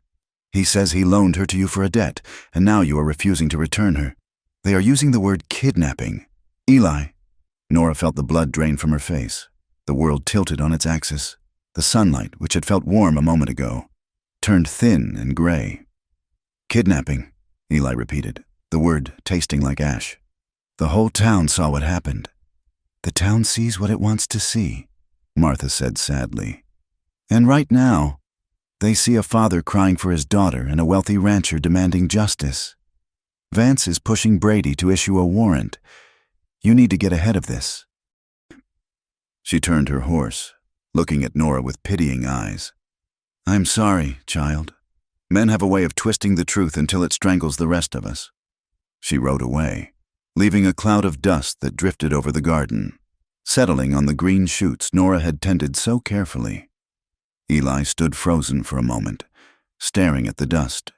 Then he turned to Nora. He did not try to sugarcoat it. We have to go to town, he said. Nora shook her head, stepping back. No, if I go back there, they will take me.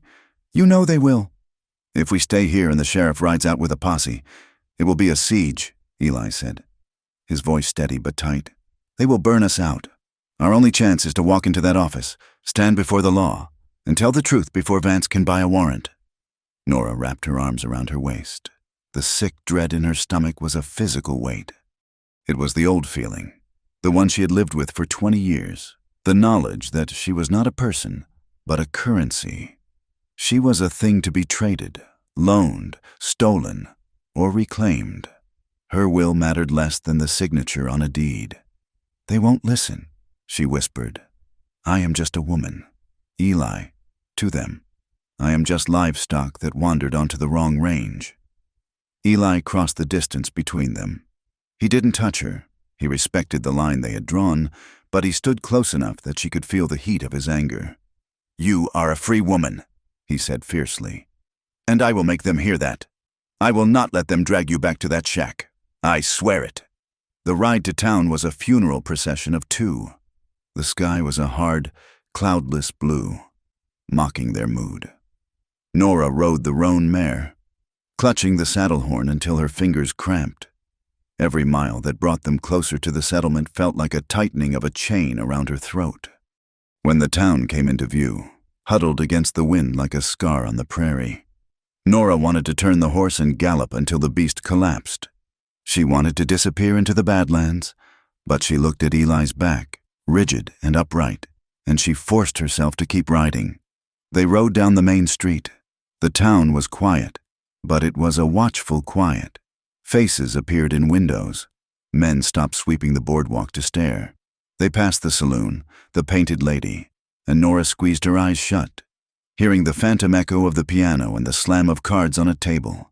They tied the horses in front of the sheriff's office, a brick building with iron bars on the windows. Eli helped her down. His hand lingered on her elbow for a second, a silent reassurance. "Chin up," he murmured. "You have done nothing wrong." They walked inside. The office smelled of stale tobacco smoke, gun oil, and indifference. Sheriff Brady was sitting behind his desk, his boots up on a stack of papers. He was a man who had grown into his badge like rising dough, soft and shapeless. He looked up as they entered. Not surprised. He took his feet off the desk slowly. "Ward," Brady said, nodding. "Miss Kane, I was just about to send a deputy up your way." "No need," Eli said, his voice hard. "We heard there was some confusion about Miss Kane's status. We came to clear it up." "Confusion?" Brady chuckled, though there was no humor in it. "That is a polite word for it. Silas Kane was in here this morning. Says you took his girl. Says you paid off a gambling debt. Sure, but that didn't give you title to his flesh and blood." "I didn't buy a title," Eli said, stepping forward. "I paid her father so he wouldn't sell her to Vance. She came with me of her own free will. She works for me. She is free to leave whenever she wants." Brady picked up a pen and tapped it against the desk. "See, that is the problem. Ward, Silas says she was loaned to work off the debt. And now he says the debt is paid, or he wants her back. A father has rights to his unmarried daughter. Eli, you know that." "He sold her," Eli snarled, slamming his hand on the desk. "For a bottle of whiskey.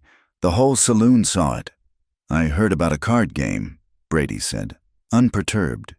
"I heard about a wager, but the law's tricky about selling people. Eli, we don't really do that anymore. So, if you gave Silas money, that is between you and him. But if he wants his girl back, and she is under 21, well," he shrugged, a gesture of cowardly abdication. "Vance says you owe him too. Says he won the hand.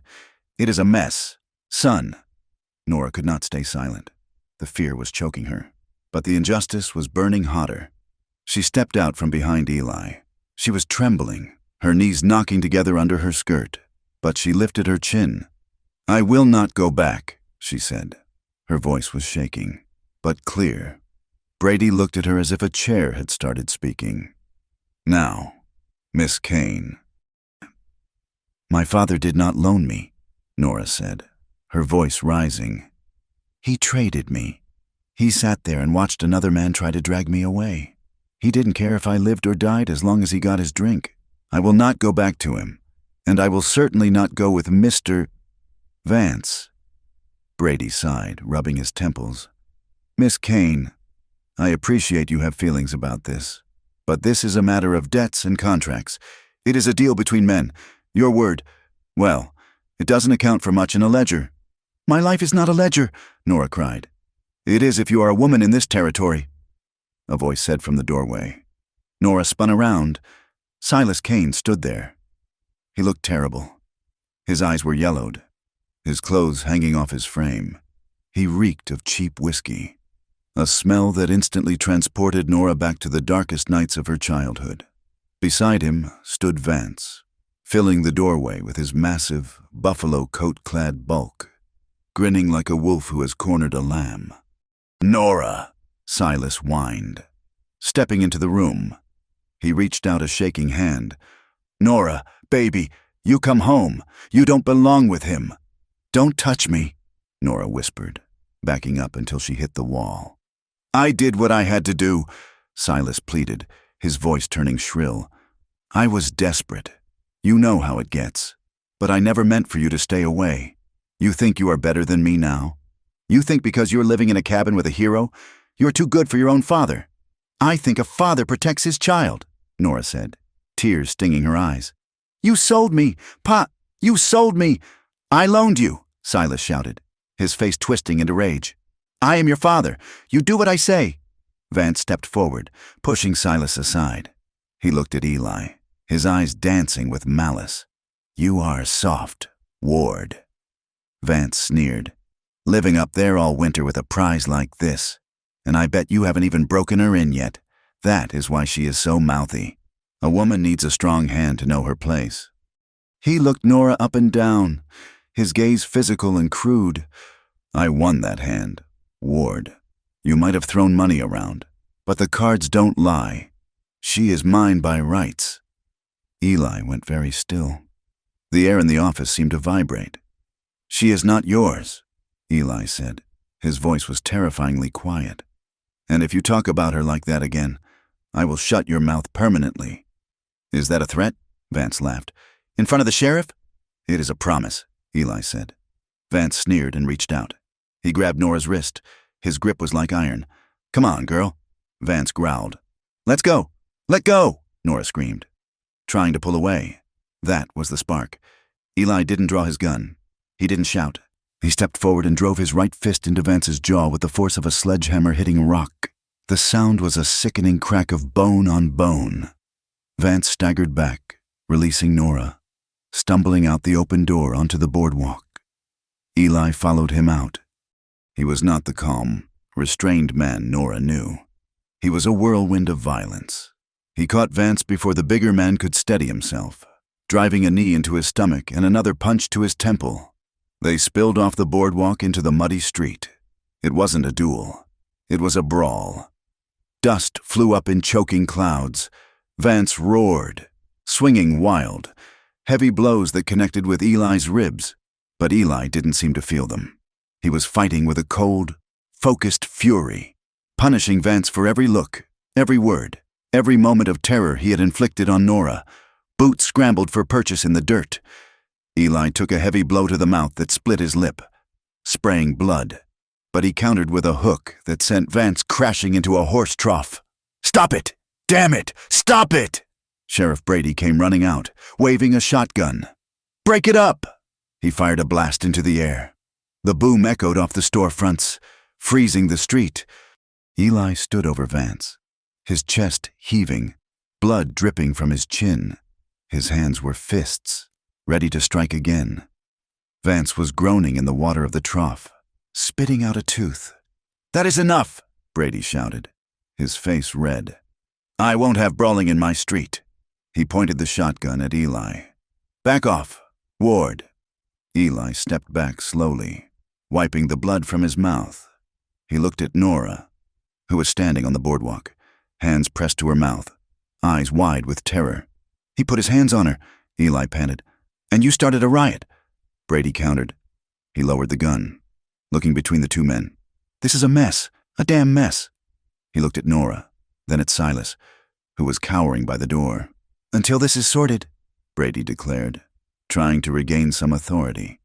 "Until a judge can look at these claims of debts and ownership, the girl doesn't go with either of you." "She is coming home with me," Eli said. "No," Brady said firmly. "You just assaulted a prominent citizen, Ward. I ought to lock you up, but I won't. However, Miss Kane stays in town, under supervision." "She can come to my place?" Silas offered weakly. "I won't go with him," Nora said. Her voice was brittle. I will die first. Brady sighed. Fine. The boarding house. Mrs. Gable runs a strict house. You will stay there. Miss Kane. Mr. Ward. You go back to your ranch. Vance, you go... Well, you go get a doctor. You are punishing her, Eli said, his voice rising. You are putting her in a cage because she defended herself. I am keeping the peace, Brady said. Now move along, or I will put you in a cell. Eli looked at Nora. He looked at the boarding house down the street. It was a prison sentence. But if he fought the sheriff now, he would be jailed or shot. And then, who would protect her? He walked over to the boardwalk. He took Nora's hands. His knuckles were bruised and bleeding. I won't leave town, he whispered to her, low enough that Brady couldn't hear. I will stay at the livery. I will be watching. I am scared. Eli, Nora whispered back. Lock your door, he said. I will be close. The boarding house was a narrow, two-story building that smelled of cabbage and judgment. Mrs. Gable, a woman with a face like a pinched lemon, showed Nora to a room on the second floor. We don't allow guests in the rooms, Mrs. Gable said, sniffing disdainfully at Nora's muddy hem. And we don't allow trouble. I've heard stories about you. Missy, you keep to yourself. She locked the door from the outside. Nora sat on the edge of the narrow bed. The room was tiny, wallpapered in fading roses. It felt like a coffin. She could hear the murmurs of other women in the hallway, seamstresses and travelers. That is the whiskey girl. Her father sold her. 2 men fighting over her in the street like dogs. Shameful. Nora pulled her knees to her chest. She felt stripped bare. Every private pain she had ever known was now public property. The town didn't see a victim. They saw a scandal. Night fell slowly, bringing shadows that stretched across the floorboards like reaching fingers. Nora didn't light the lamp. She sat in the dark, listening. The town quieted down. The piano in the saloon stopped. The wind picked up, rattling the window pane. It was past 2 a.m. when she heard it, the creak of a floorboard in the hallway. It wasn't the sharp, quick step of Mrs. Gable. It was heavy, deliberate. Nora slid off the bed. She grabbed the ceramic wash basin pitcher from the stand. She backed into the corner. The doorknob turned. It rattled, locked. Then, a heavy thud. A shoulder hitting the wood. Nora held her breath. Another thud. The wood splintered. The lock gave way with a snap. The door swung open. 2 silhouettes filled the frame, backlit by the dim light of the hallway. Told you she'd be in here, a voice whispered. It was Dolan, the saloon owner. Grab her, a deeper voice growled. Vance. They stepped into the room. Get out, Nora screamed. She hurled the pitcher. It smashed against Vance's shoulder, shattering into shards. He grunted but didn't stop. He lunged for her. Nora fought. She fought with the desperation of a trapped animal. She scratched Vance's face, her nails digging in. She kicked Dolan in the shin. She opened her mouth to scream again, but a rough, calloused hand clamped over her face, smelling of tobacco and blood. Shut her up, Vance hissed. They wrestled her to the floor. Dolan shoved a rag into her mouth and tied it tight. Vance grabbed her arms, pinning them behind her back. We are saving you, girl, Vance whispered in her ear, his breath hot and reeking of liquor. We are rescuing you from that cowboy. You belong to us. They dragged her up. Nora kicked out, knocking over the washstand. The crash deafening in the small room. Quickly, Dolan said.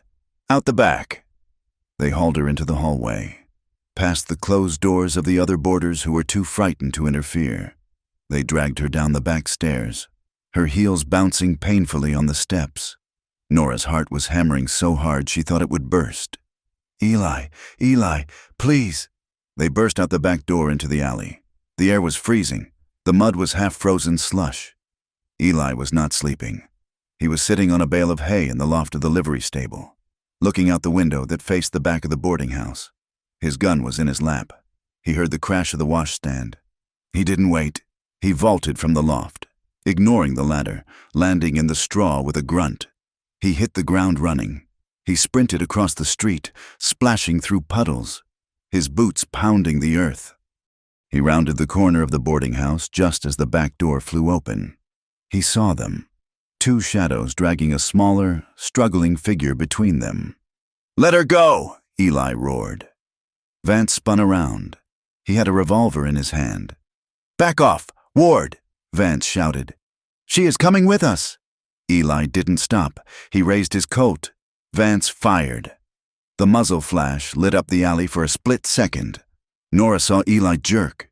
The bullet grazed his side, tearing through his coat and shirt, cutting a furrow of fire across his ribs. Eli didn't fall. He kept moving, steadying his aim. He fired. His bullet didn't hit a man. It struck the whiskey barrel that stood next to the back door of the saloon, which backed onto the same alley. Wood splintered. Amber liquid sprayed out in a high-pressure jet, drenching Dolan. Dolan yelled, distracted, losing his grip on Nora. Nora twisted, slamming her elbow into Vance's stomach. He stumbled. Eli was on them. He didn't fire again. Nora was too close. He pistol-whipped Vance across the wrist, sending the gun flying into the mud. He shoved the barrel of his Colt into Vance's throat. "Move!" Eli snarled. "Move, and I will blow your head off!" Vance froze, his eyes bulging. Dolan backed away, hands up, dripping with whiskey. Nora fell to her knees in the mud, tearing the gag from her mouth. She was gasping, sobbing, shivering violently. "Eli," she choked out. "I am here," Eli said, never taking his eyes off Vance. "I am here." Footsteps pounded from the street. Sheriff Brady came running into the alley, lantern swinging, followed by two deputies. "What in God's name?" Brady stopped, holding the lantern high. The light revealed the scene, the broken door, the gag lying in the mud. Vance and Dolan caught red-handed in an abduction. Eli bleeding from his side, holding them at gunpoint. "They broke in," Eli said, his voice shaking with rage. "They dragged her out of her bed." "Is this your law, Brady? Is this your justice?" Brady looked at the rope Dolan was still holding. He looked at Nora's bruised face. He looked at Vance. For once, the sheriff couldn't spin it. He couldn't ignore it. The shame of it, the sheer, undeniable cowardice of his earlier decision, was laid bare in the lantern light. "Vance," Brady said, his voice weak. "Dolan, you boys, you stepped over the line."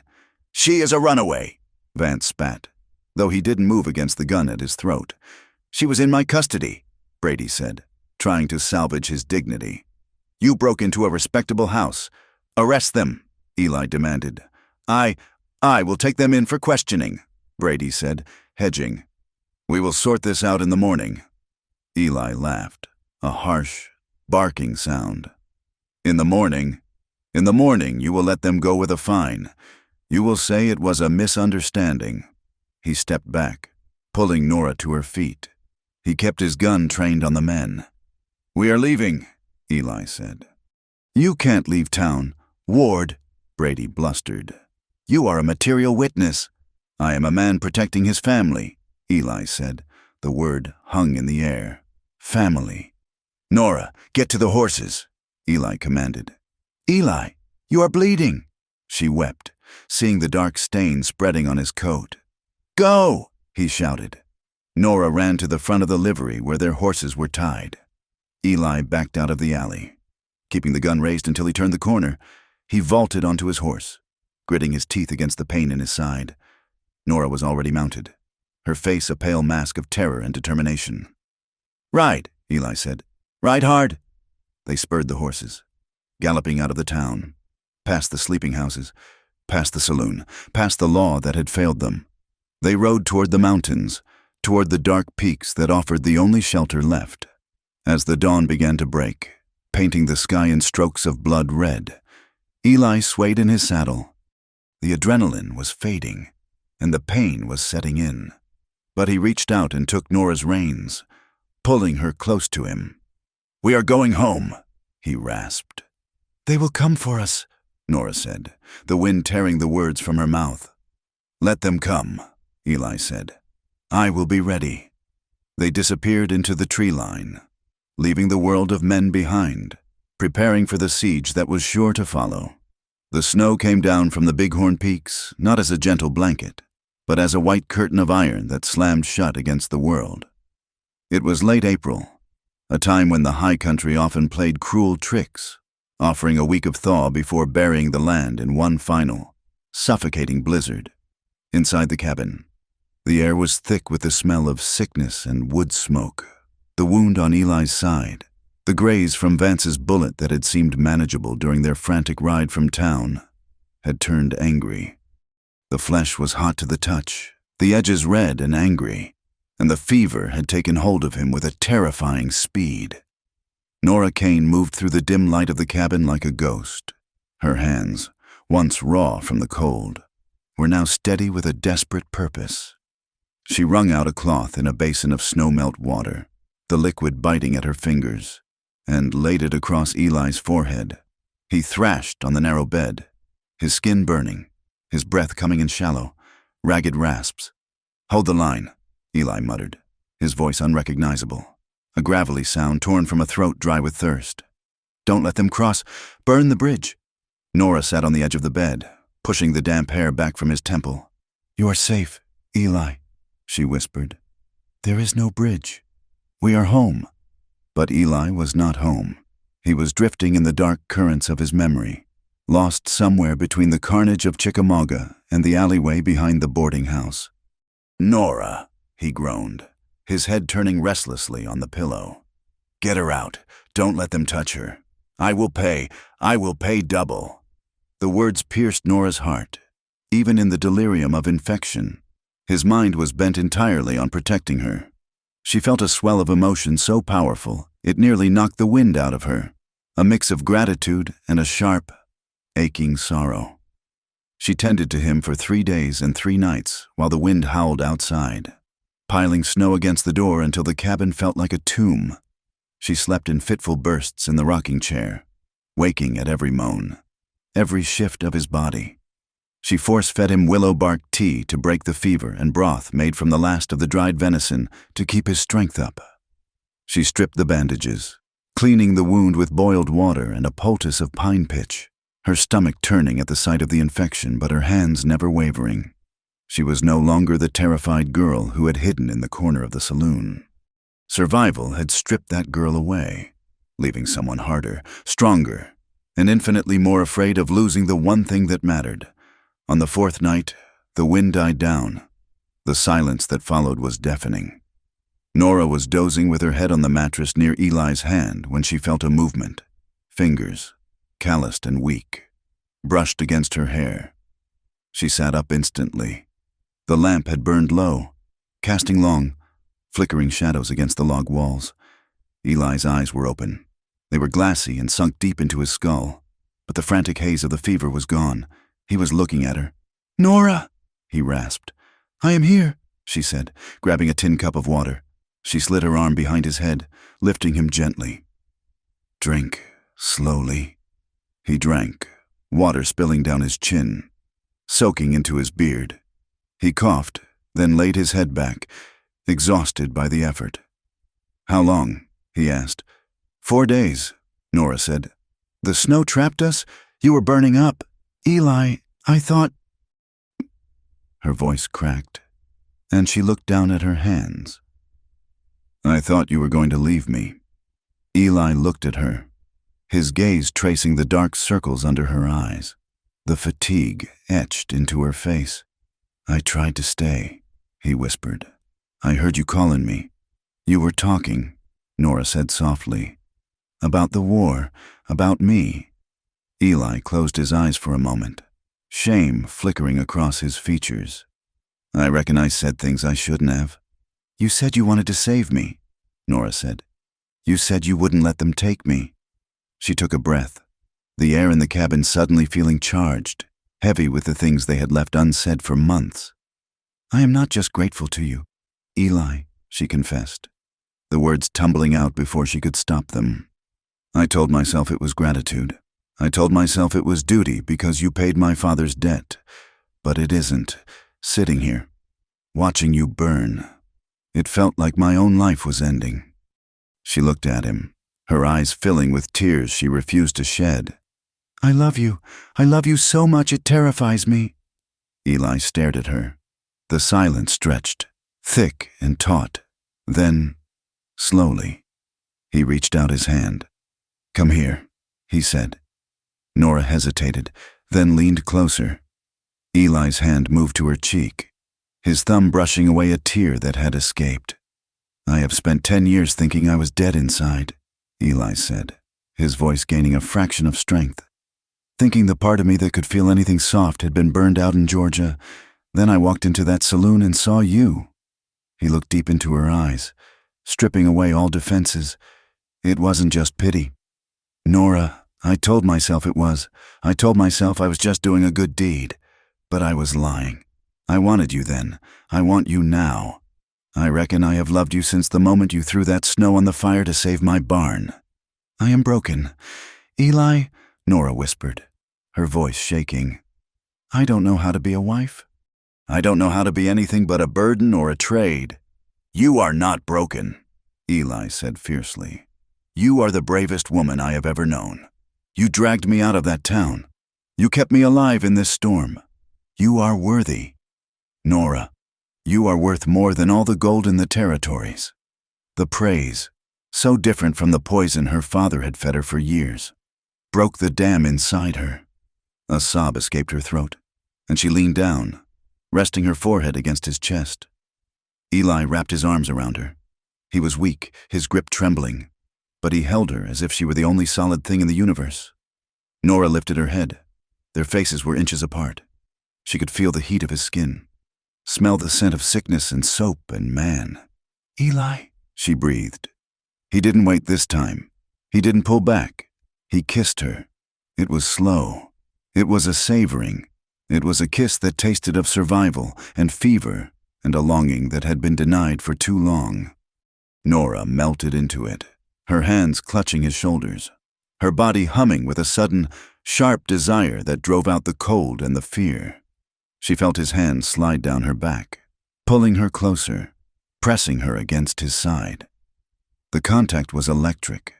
For the first time in her life, a man's touch did not make her want to shrink.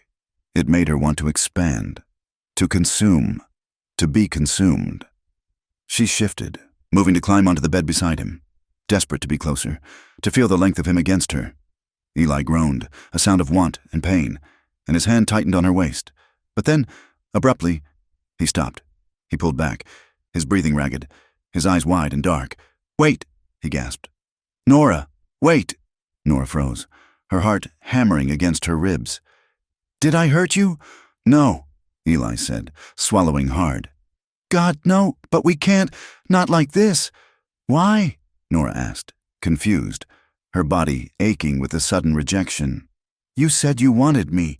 "I do," Eli said intensely. "I want you more than I want my next breath, but not while you are scared.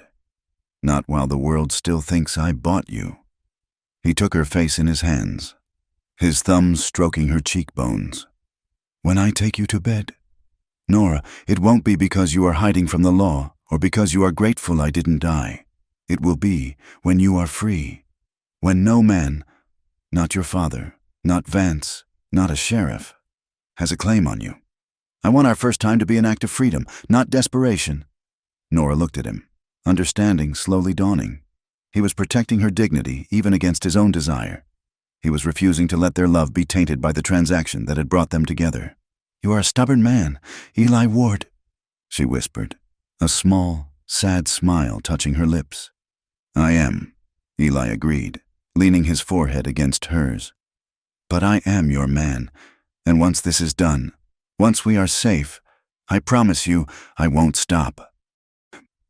They lay there for a long time, just holding each other in the flickering light, two castaways on an island of snow, waiting for the world to try and tear them apart again. The thaw came 3 days later. The sun broke through the clouds with a vengeance, turning the snow into blinding sheets of white that dripped and ran in rivulets down the hills. Eli was up, moving stiffly, his face pale but his eyes clear. The wound was closing, though it pulled painfully every time he lifted his arm.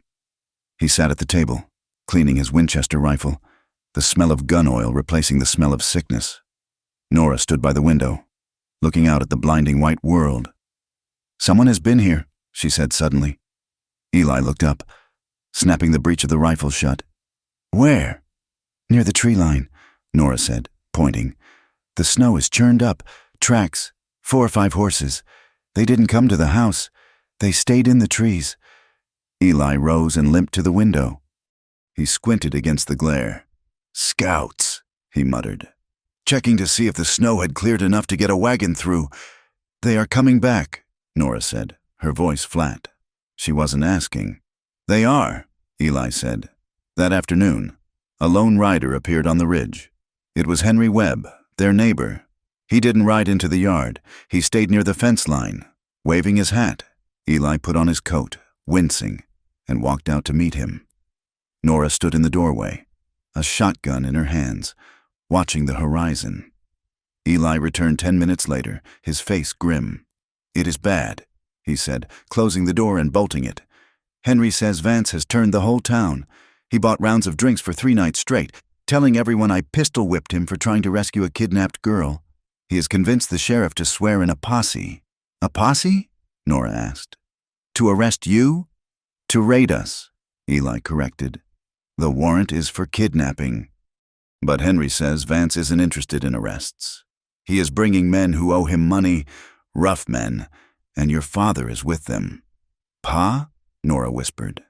"Silas is signing the papers," Eli said. "He is claiming you were stolen. It gives Vance the legal cover to come up here and kick down our door." "He is doing it out of spite," Nora said bitterly.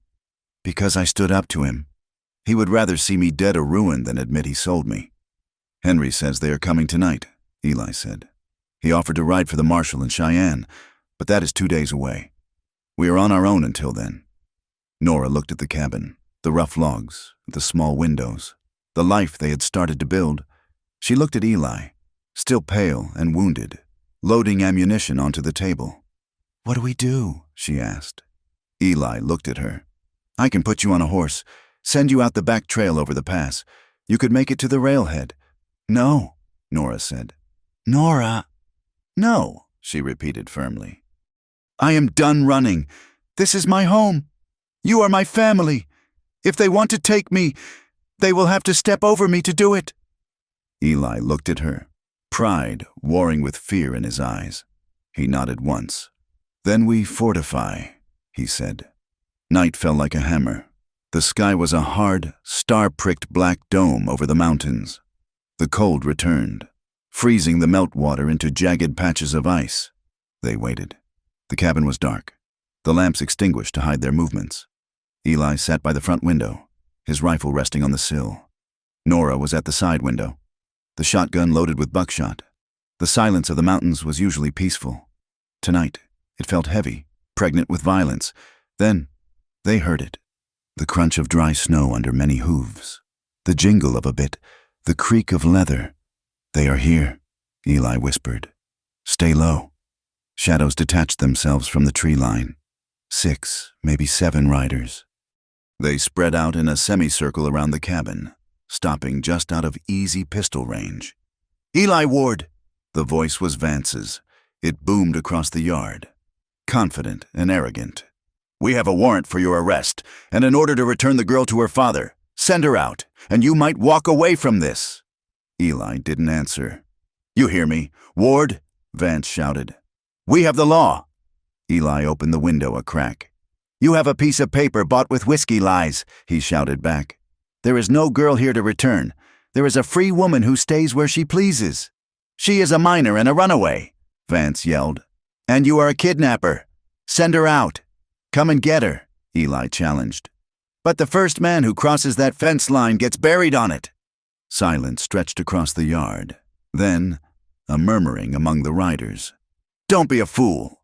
Ward," another voice called out. It was Silas. His voice was slurring, shaky. "Nora! Nora! Girl! You come out here! You stop this nonsense! Your PA is here to take you home!" Nora felt a surge of bile in her throat. She stood up, ignoring Eli's hiss of warning. and threw open the shutters of the side window. "I have no home with you," she screamed into the night. "You sold it! You sold me!" "You ungrateful little witch!" Silas shrieked back. "I raised you! You belong to me!" "I belong to myself!" Nora cried. A gunshot cracked. A bullet thudded into the log frame of the window, sending splinters flying.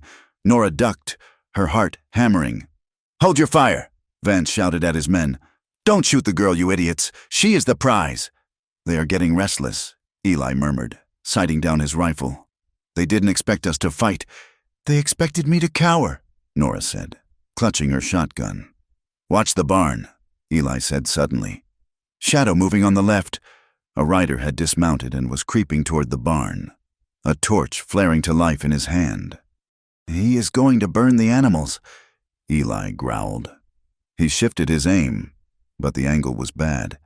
"I can't get a clear shot without exposing myself." Nora saw the flame arc through the air. It landed in a pile of dry hay near the barn door. The fire caught instantly, licking up the weathered wood. "The horses," Nora gasped. "The calf." "Stay here," Eli ordered, moving to the door.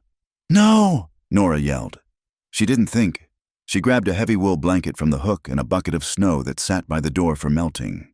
She unbolted the door and threw it open. "Nora, no!" Eli shouted. She ran. She ran out into the freezing night, into the line of fire. She reached the barn as the flames began to climb the wall. She threw the bucket of snow onto the burning hay, sending up a cloud of hissing steam. She slammed the blanket against the wood, beating at the fire with a frantic, terrifying strength. "She is out!" one of the riders shouted. "Get her!" Bullets whined past her, kicking up snow near her boots. Eli stepped out onto the porch. He didn't take cover.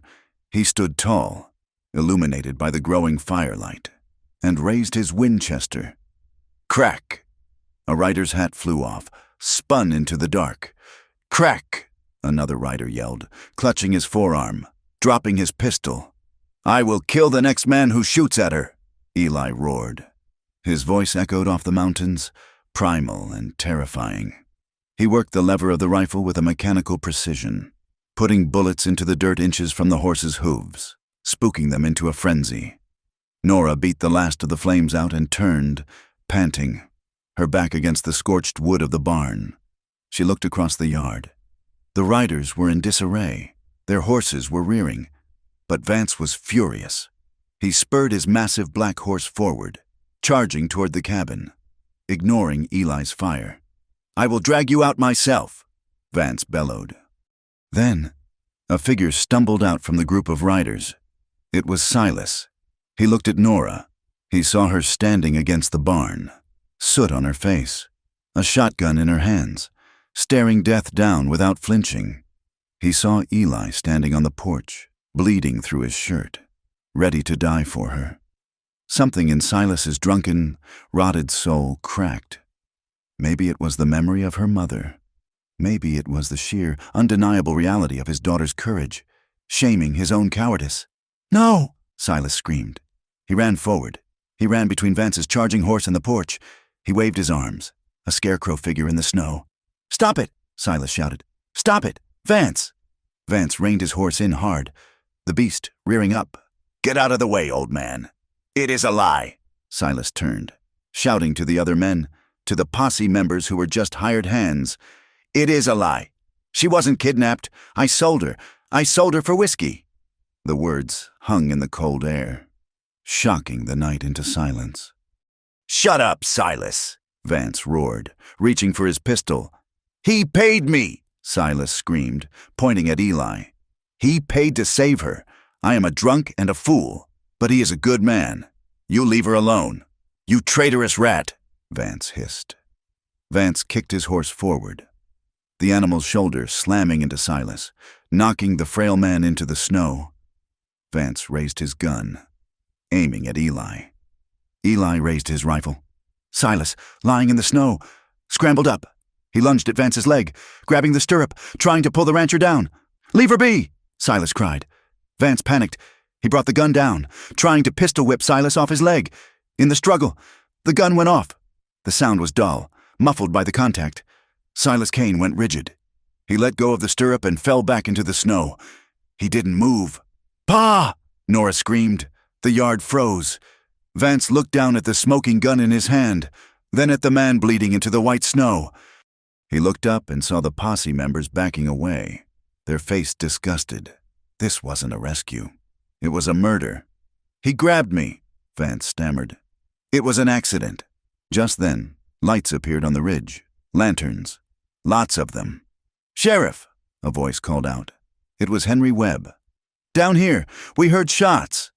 Henry rode into the yard, followed by 6 or 7 townsfolk and a very reluctant Sheriff Brady. They took in the scene, the burned barn, the wounded Silas. Vance holding a smoking gun. "Drop it, Vance," Sheriff Brady said, his voice finally finding some iron. "Drop the gun." Vance looked at the sheriff, then at Eli's rifle leveled at his chest, then at the angry faces of the townsfolk. He realized the game was over. The lie wouldn't hold water against a dead body and a dozen witnesses. He threw the gun into the snow. "It was an accident," he repeated, but he was backing his horse away, turning to flee into the dark. "Let him go," Eli said to the posse. "We know where he lives." Eli dropped his rifle and ran across the yard, but Nora was already there. She fell to her knees in the snow beside her father. The stain on his chest was dark and spreading fast. His breathing was wet and bubbly. "Pa," Nora whispered, taking his cold, trembling hand. Silas opened his eyes. They were clear for the first time in years.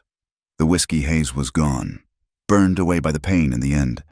"Nora," he rasped. Blood trickled from the corner of his mouth. "I am here," she said, crying. "I am sorry," Silas whispered. "I was weak, so weak." "It is okay," Nora sobbed. "It is okay. He is a good man," Silas wheezed, his eyes drifting to Eli, who was kneeling on the other side. "You keep her safe. Ward, you keep her safe." "I will," Eli promised. Silas squeezed Nora's hand one last time. "You look just like your mother." The breath rattled out of him, a long final sigh that turned into a cloud of steam and vanished. His hand went slack. Nora bowed her head over his chest, weeping into his coat. She cried for the father he should have been, for the father he was, and for the one moment of redemption he had found at the very end. Eli put his hand on her shoulder, a heavy, warm weight. He didn't speak. He just stayed there, guarding her grief, while the snow began to fall again, soft and silent, covering the blood and the scars of the night. The silence that followed the gunshot was heavy, heavier than the snow that began to fall again in soft, indifferent flakes. The yard was a tableau of violence and aftermath. The blackened scars on the barn wall, the posse of men sitting on their horses with shame etched into their faces, and the small, crumpled shape of Silas Kane lying in the snow. Nora sat in the slush, ignoring the cold that soaked through her skirts. She held her father's head in her lap. His breathing was a wet, rattling sound, like dry leaves skittering over stone. The bullet had taken him in the chest, and the bright red stain was spreading across his coat, melting the snow beneath him. Silas blinked, his eyes struggling to focus. The rage and the liquor that had defined him for so long had drained away with his blood, leaving behind a frightened, small man. "Nora," he whispered. The word was a bubble of blood on his lips. "I am here, Pa," Nora said. Her voice was steady, though tears were freezing on her cheeks. She brushed the hair back from his forehead, a gesture of tenderness she hadn't offered him in 10 years. "I was weak," Silas rasped. His hand flailed weakly, seeking hers. "Always weak. Your mother, she was the strong one. I broke. It is over now," Nora said softly. "Rest now." "I am sorry," Silas said, his voice fading to a thread. "For the whiskey, for the cards. I never knew how to be anything else." He looked past her, up at the sky where the gray light of dawn was just beginning to bleed through the dark. "It is cold," he murmured. "I have got you," Nora said. She held him tighter, rocking him slightly. He shuddered once, a long, racking convulsion, and then went still. The rattle in his chest stopped, his eyes fixed on a point beyond the mountains, empty and glass-like. Nora did not scream. She did not wail. She felt a tearing inside her chest, a complicated, jagged grief. She mourned the father he should have been, the man who had once lifted her onto his shoulders to see a parade, before the grief and the bottle took him. And she mourned the waste of it all, a life hollowed out by bitterness, ending in the snow for a lie he had finally tried to tell the truth about. Eli knelt beside her. He didn't speak. He placed his hand on her shoulder, a warm, heavy anchor in the shifting world. He didn't try to pull her away. He just waited, guarding her grief as he had guarded her life. Henry Webb and the other townsfolk dismounted, taking off their hats. Even the men Vance had brought, the hired hands, looked at the ground. Vance had vanished into the dark, a coward running from the consequences of his pride. "We will help you carry him inside, Miss Kane," Henry said gently. Nora looked up. Her eyes were dry now, hard as flint. "No," she said. "He doesn't belong in the house. We will take him to the shed, and when the sun is up, we will bury him." They buried Silas Kane on a small rise behind the ranch, a spot where a stand of pines blocked the worst of the north wind. The ground was frozen solid, ringing like iron under the strike of the pickaxe. Eli, despite his wounded side, insisted on digging. He swung the pick with a grim, rhythmic determination, sweat freezing on his brow. Nora shoveled the loose earth, her arms aching. It took them 4 hours to carve a hole deep enough to keep the wolves away. There was no preacher. Henry Webb read a psalm from a small pocket Bible, his voice thin in the wind. "The Lord is my shepherd. I shall not want." Nora stood by the open grave, staring down at the pine box Eli had hastily constructed from the unburned planks of the barn siding. She felt a strange sense of finality. The man who had defined her life, who had named her and then sold her, was gone. The debt was paid. The fear was buried under 6 feet of Wyoming dirt. She looked at the mound of earth, dark against the white snow. "I forgive you," she whispered, so low only the wind heard. "But I will not be you. I will not let the world break me." She turned away from the grave and walked back toward the cabin, her steps crunching in the snow. She didn't look back. In the weeks that followed, the story of what had happened at the Ward Ranch spread through the territory like a prairie fire. It was carried by Henry Webb, by the members of the posse who had found their conscience in the snow, and by the undeniable presence of a fresh grave on the hill. It wasn't the story Vance had tried to tell. It wasn't a story of a runaway girl and a thief. It was the story of a father who had sold his own flesh and blood for a bottle of rye, of a rancher who had tried to use the law as a bludgeon, and of a scarred cowboy who had stood alone against a dozen men to protect a woman he refused to own. The town of Bitter Creek, so long content to look the other way, was forced to stare at its own reflection. The shame was palpable. Sheriff Brady, sensing the change in the wind, finally found his spine. Or perhaps he just feared the circuit judge more than he feared Vance. Judge Calloway arrived 3 weeks after the shooting. He was a man of severe countenance, with a beard like a wire brush and eyes that tolerated no nonsense. He set up court in the back room of the dry goods store. As the town lacked a courthouse, Nora and Eli were summoned to testify. The morning of the hearing, Nora stood in front of the small mirror in the cabin, smoothing the front of her black dress. It was an old dress, mended and dyed, but she wore it like armor. Eli stood by the door, his hat in his hands. He had shaved, his jaw looking sharp and clean, though the scar on his cheek stood out white against his skin. "You don't have to say anything you don't want to," Eli said quietly. "I can do the talking." Nora turned to him. "No," she said. "They talked about me for months. Today, I speak for myself." The hearing was crowded. The room was packed with townsfolk, shopkeepers, ranch hands, the women who had whispered behind their hands. Vance sat at a table with a lawyer he had hired from Cheyenne, looking sullen and diminished. Dolan, the saloon owner, looked nervous, sweating through his collar. When Nora was called to the stand, the room went deadly silent. She walked to the front, her head high. She sat in the wooden chair and placed her hands in her lap. They were not shaking. "State your name," Judge Calloway rumbled.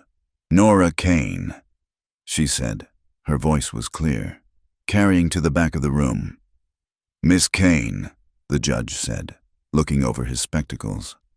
"You are here to give an account of the events leading to the death of Silas Kane and the alleged abduction attempt by Mr. Vance and Mr. Dolan. Tell the court what happened in the saloon on the night of November 12th. Nora took a breath. She looked at Vance. He glared at her, trying to intimidate her one last time. She looked at Eli, sitting in the front row. He nodded. A microscopic movement, his eyes pouring strength into her. "My father was losing," Nora began. "He had lost his money. He had lost his pride. Mr. Vance and Mr. Dolan were goading him. They wanted everything he had." She paused, letting the words settle. "When he had nothing left, he offered me. He put me on the table as a wager. For a bottle of whiskey." A gasp rippled through the room, though everyone already knew the story. Hearing it spoken aloud, in the calm voice of the victim, stripped away the gossip and left only the ugly truth. "Mr. Vance accepted the wager," Nora continued. "He won the hand. He stood up to take me. He said I belonged to him." "And then?" the judge asked. "Then Mr. Ward stepped in," Nora said, looking at Eli. "He didn't draw a gun. He put money on the table. He paid double the pot to settle my father's debts. He told my father I was leaving. He didn't buy me, Your Honor. He bought my freedom." The lawyer from Cheyenne stood up. "Objection. The witness implies a transaction of a human being occurred. Such a thing is impossible under the law. Therefore—" "Sit down," Judge Calloway barked. "I will determine what is impossible." He turned back to Nora. "Did Mr. Ward ever claim you as property? Did he ever prevent you from leaving his ranch?" "No," Nora said firmly. "He gave me a room. He gave me a wage. He told me I could leave whenever I wanted. When Mr. Vance and Mr. Dolan broke into the boarding house to drag me away, Mr. Ward risked his life to save me. He took a bullet for me." She looked at the crowd. "My father died saving me, too. In the end, he tried to stop Mr. Vance. Mr. Vance struck him with a horse and then shot him during the struggle." The testimony went on for 2 hours. Witnesses corroborated the scene at the ranch. Henry Webb testified to the threats Vance had made. Sheriff Brady, under Wither cross-examination, admitted he had been pressured to issue an unlawful order. When the gavel finally came down, it sounded like a gunshot. "The court finds," Judge Calloway announced, his voice booming, "that no contract involving the exchange of a human being is valid in this territory or this nation. Mr. Vance's claim of ownership is void, immoral, and repugnant." He looked at Vance with disdain. "For the attempted kidnapping, arson, and the involuntary manslaughter of Silas Kane, you are remanded to the territorial prison for a term of 20 years. Mr. Dolan, for aiding and abetting, you will serve 5 years and forfeit your business license." The room erupted. Vance shouted, but the deputies, new men brought in by the judge, hauled him away. Nora sat in the chair, feeling a weight lift off her shoulders that she hadn't realized she was carrying. It was done. The ledger was closed. As they walked out of the store, the crowd parted. This time, there were no sneers, no whispers of whiskey girl. Men touched the brims of their hats. Mrs. Gable, the boarding house owner, nodded at Nora with a tight, apologetic smile. Nora Kane walked down the boardwalk, the sun warm on her face. A free woman. Spring turned into summer, and the high country exploded into color. The valley was a carpet of bluebells and Indian paintbrush. The creek ran clear and cold. Life at the ranch settled into a new rhythm. It was a rhythm of rebuilding. The barn wall, charred by the fire, had to be replaced. Eli and Nora worked side by side. They felled trees in the upper pasture, stripped the bark, and hauled the logs down with a team of mules. Nora learned to swing a hammer. She learned to mix chinking mud. She wore one of Eli's old shirts, her hair tied back in a bandana, sweating in the summer heat. There was an intimacy in the labor that was deeper than any conversation. They moved around each other with an instinctive understanding. Eli would hold a board in place, and Nora would drive the nail home. She would pass him the water jug, their fingers brushing, lingering. The tension of the winter, the fear, the doubt was gone. In its place was a quiet, simmering warmth. They were partners. They were a team. One evening in late July, the work was done. The new wall stood strong and pale against the weathered gray of the old logs. The sun was sinking behind the mountains, painting the sky in violent streaks of orange and bruised purple. Eli sat on the porch steps, wiping his face with a rag. Nora sat beside him, leaning back on her elbows, watching the swallows dive for insects in the twilight. "It is a good wall," Eli said. "It will hold." Nora agreed. Eli turned to look at her. The light caught the gray in his eyes, turning them to silver. He looked at her hands, calloused and strong, resting on her lap. "Nora," he said. She looked at him. "Eli?" He took a breath, resting his elbows on his knees. "I have been thinking about the future, about this place. The herd looks good," Nora said. "We should get a good price in the fall." "I'm not talking about the herd," Eli said. He turned his body to face her fully. "I am talking about us." Nora's heart skipped a beat. She sat up straighter. "I told you once," Eli said slowly, choosing his words with care, "that I wanted a partner, not a possession. I meant that." He reached out and took her hand. His grip was warm, rough, and familiar. "You have built this place back up with me," he said. "You stood by me when the bullets were flying. You saved my life when the fever had me. There is no debt between us. Nora, the slate is clean." "I know," Nora whispered.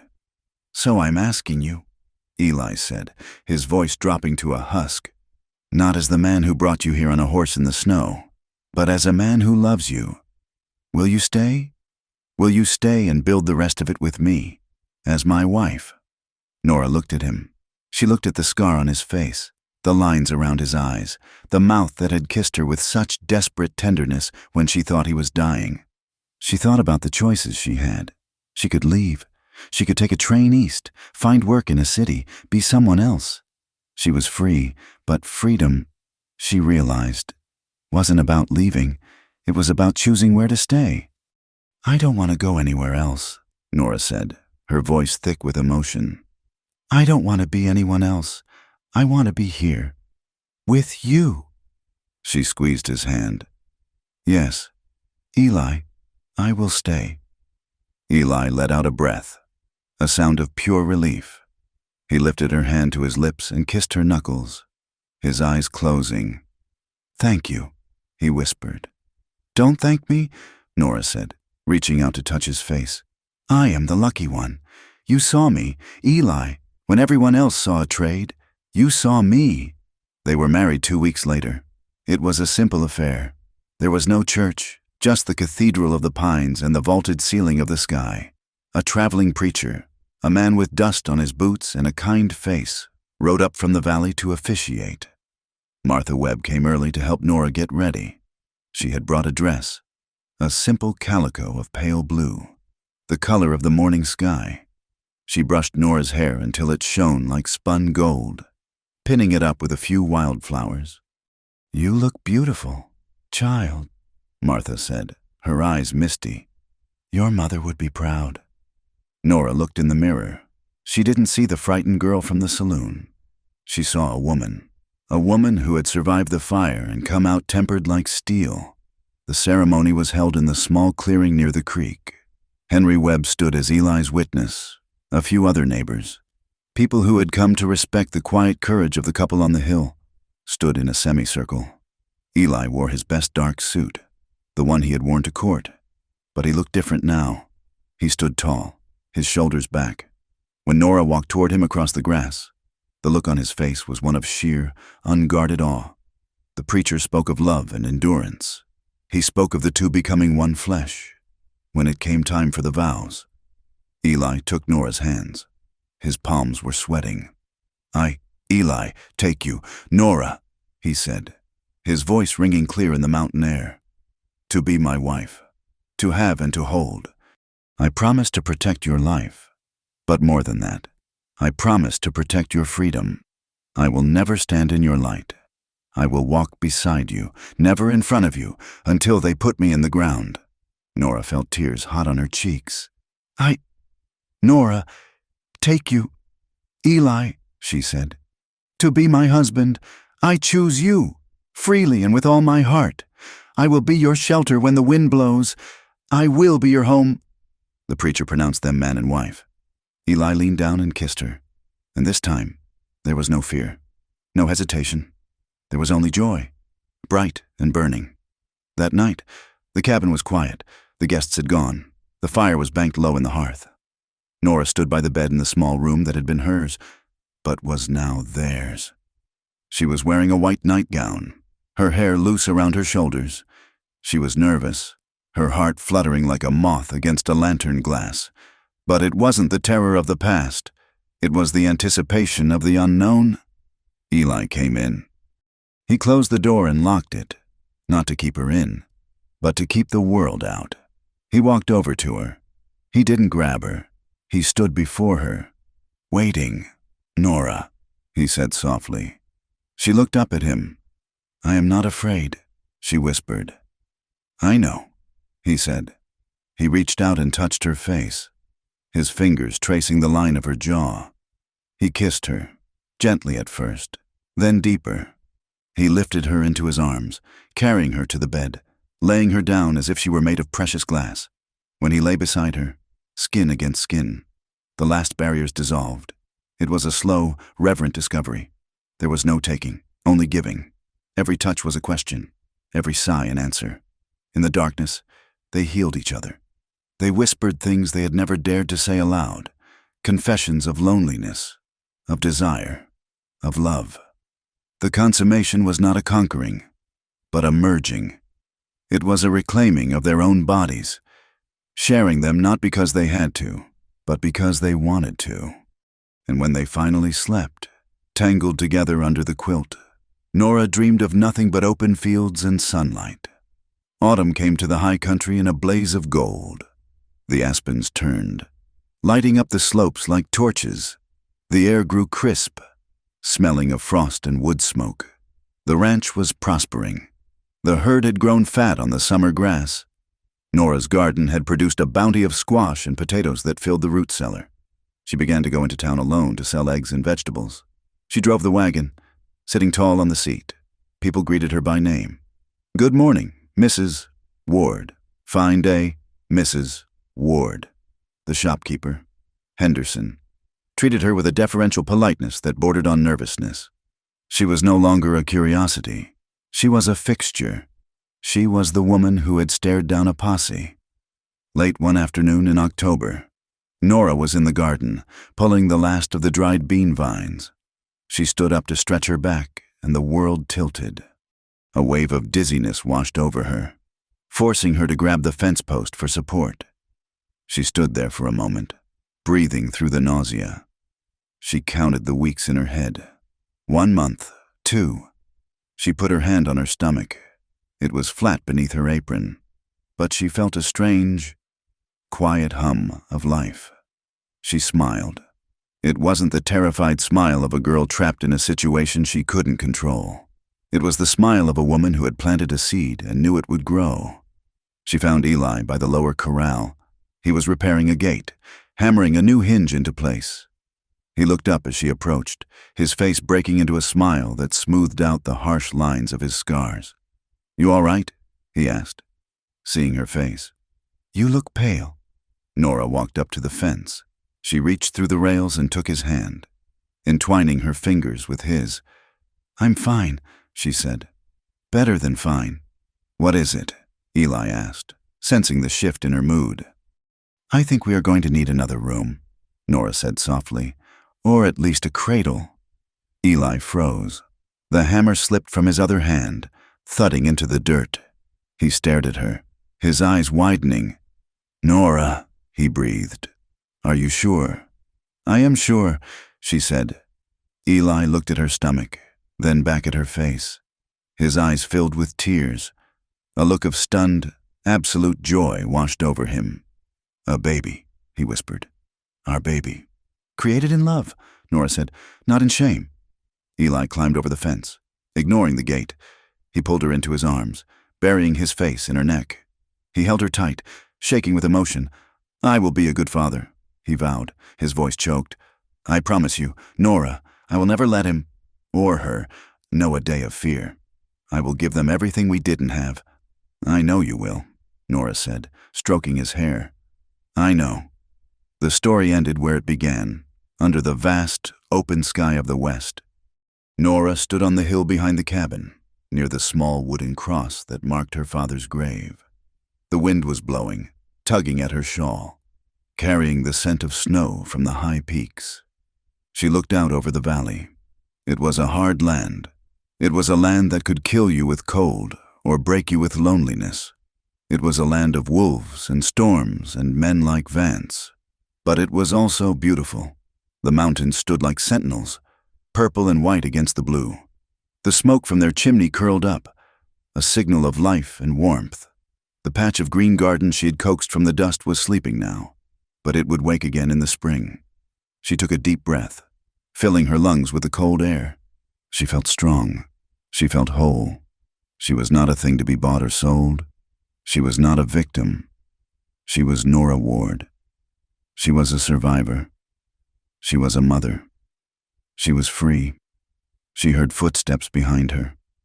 Eli came up the hill, his boots crunching on the frost. He didn't speak.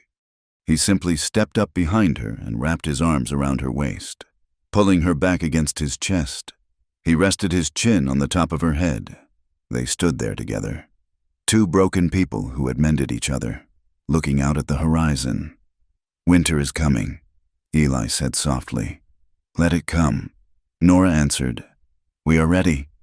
They watched the sun dip below the peaks, casting long shadows across the snow, their hearts steady, their love a quiet, unbreakable promise against the wild, unforgiving West. Thank you for listening to the story of Nora and Eli.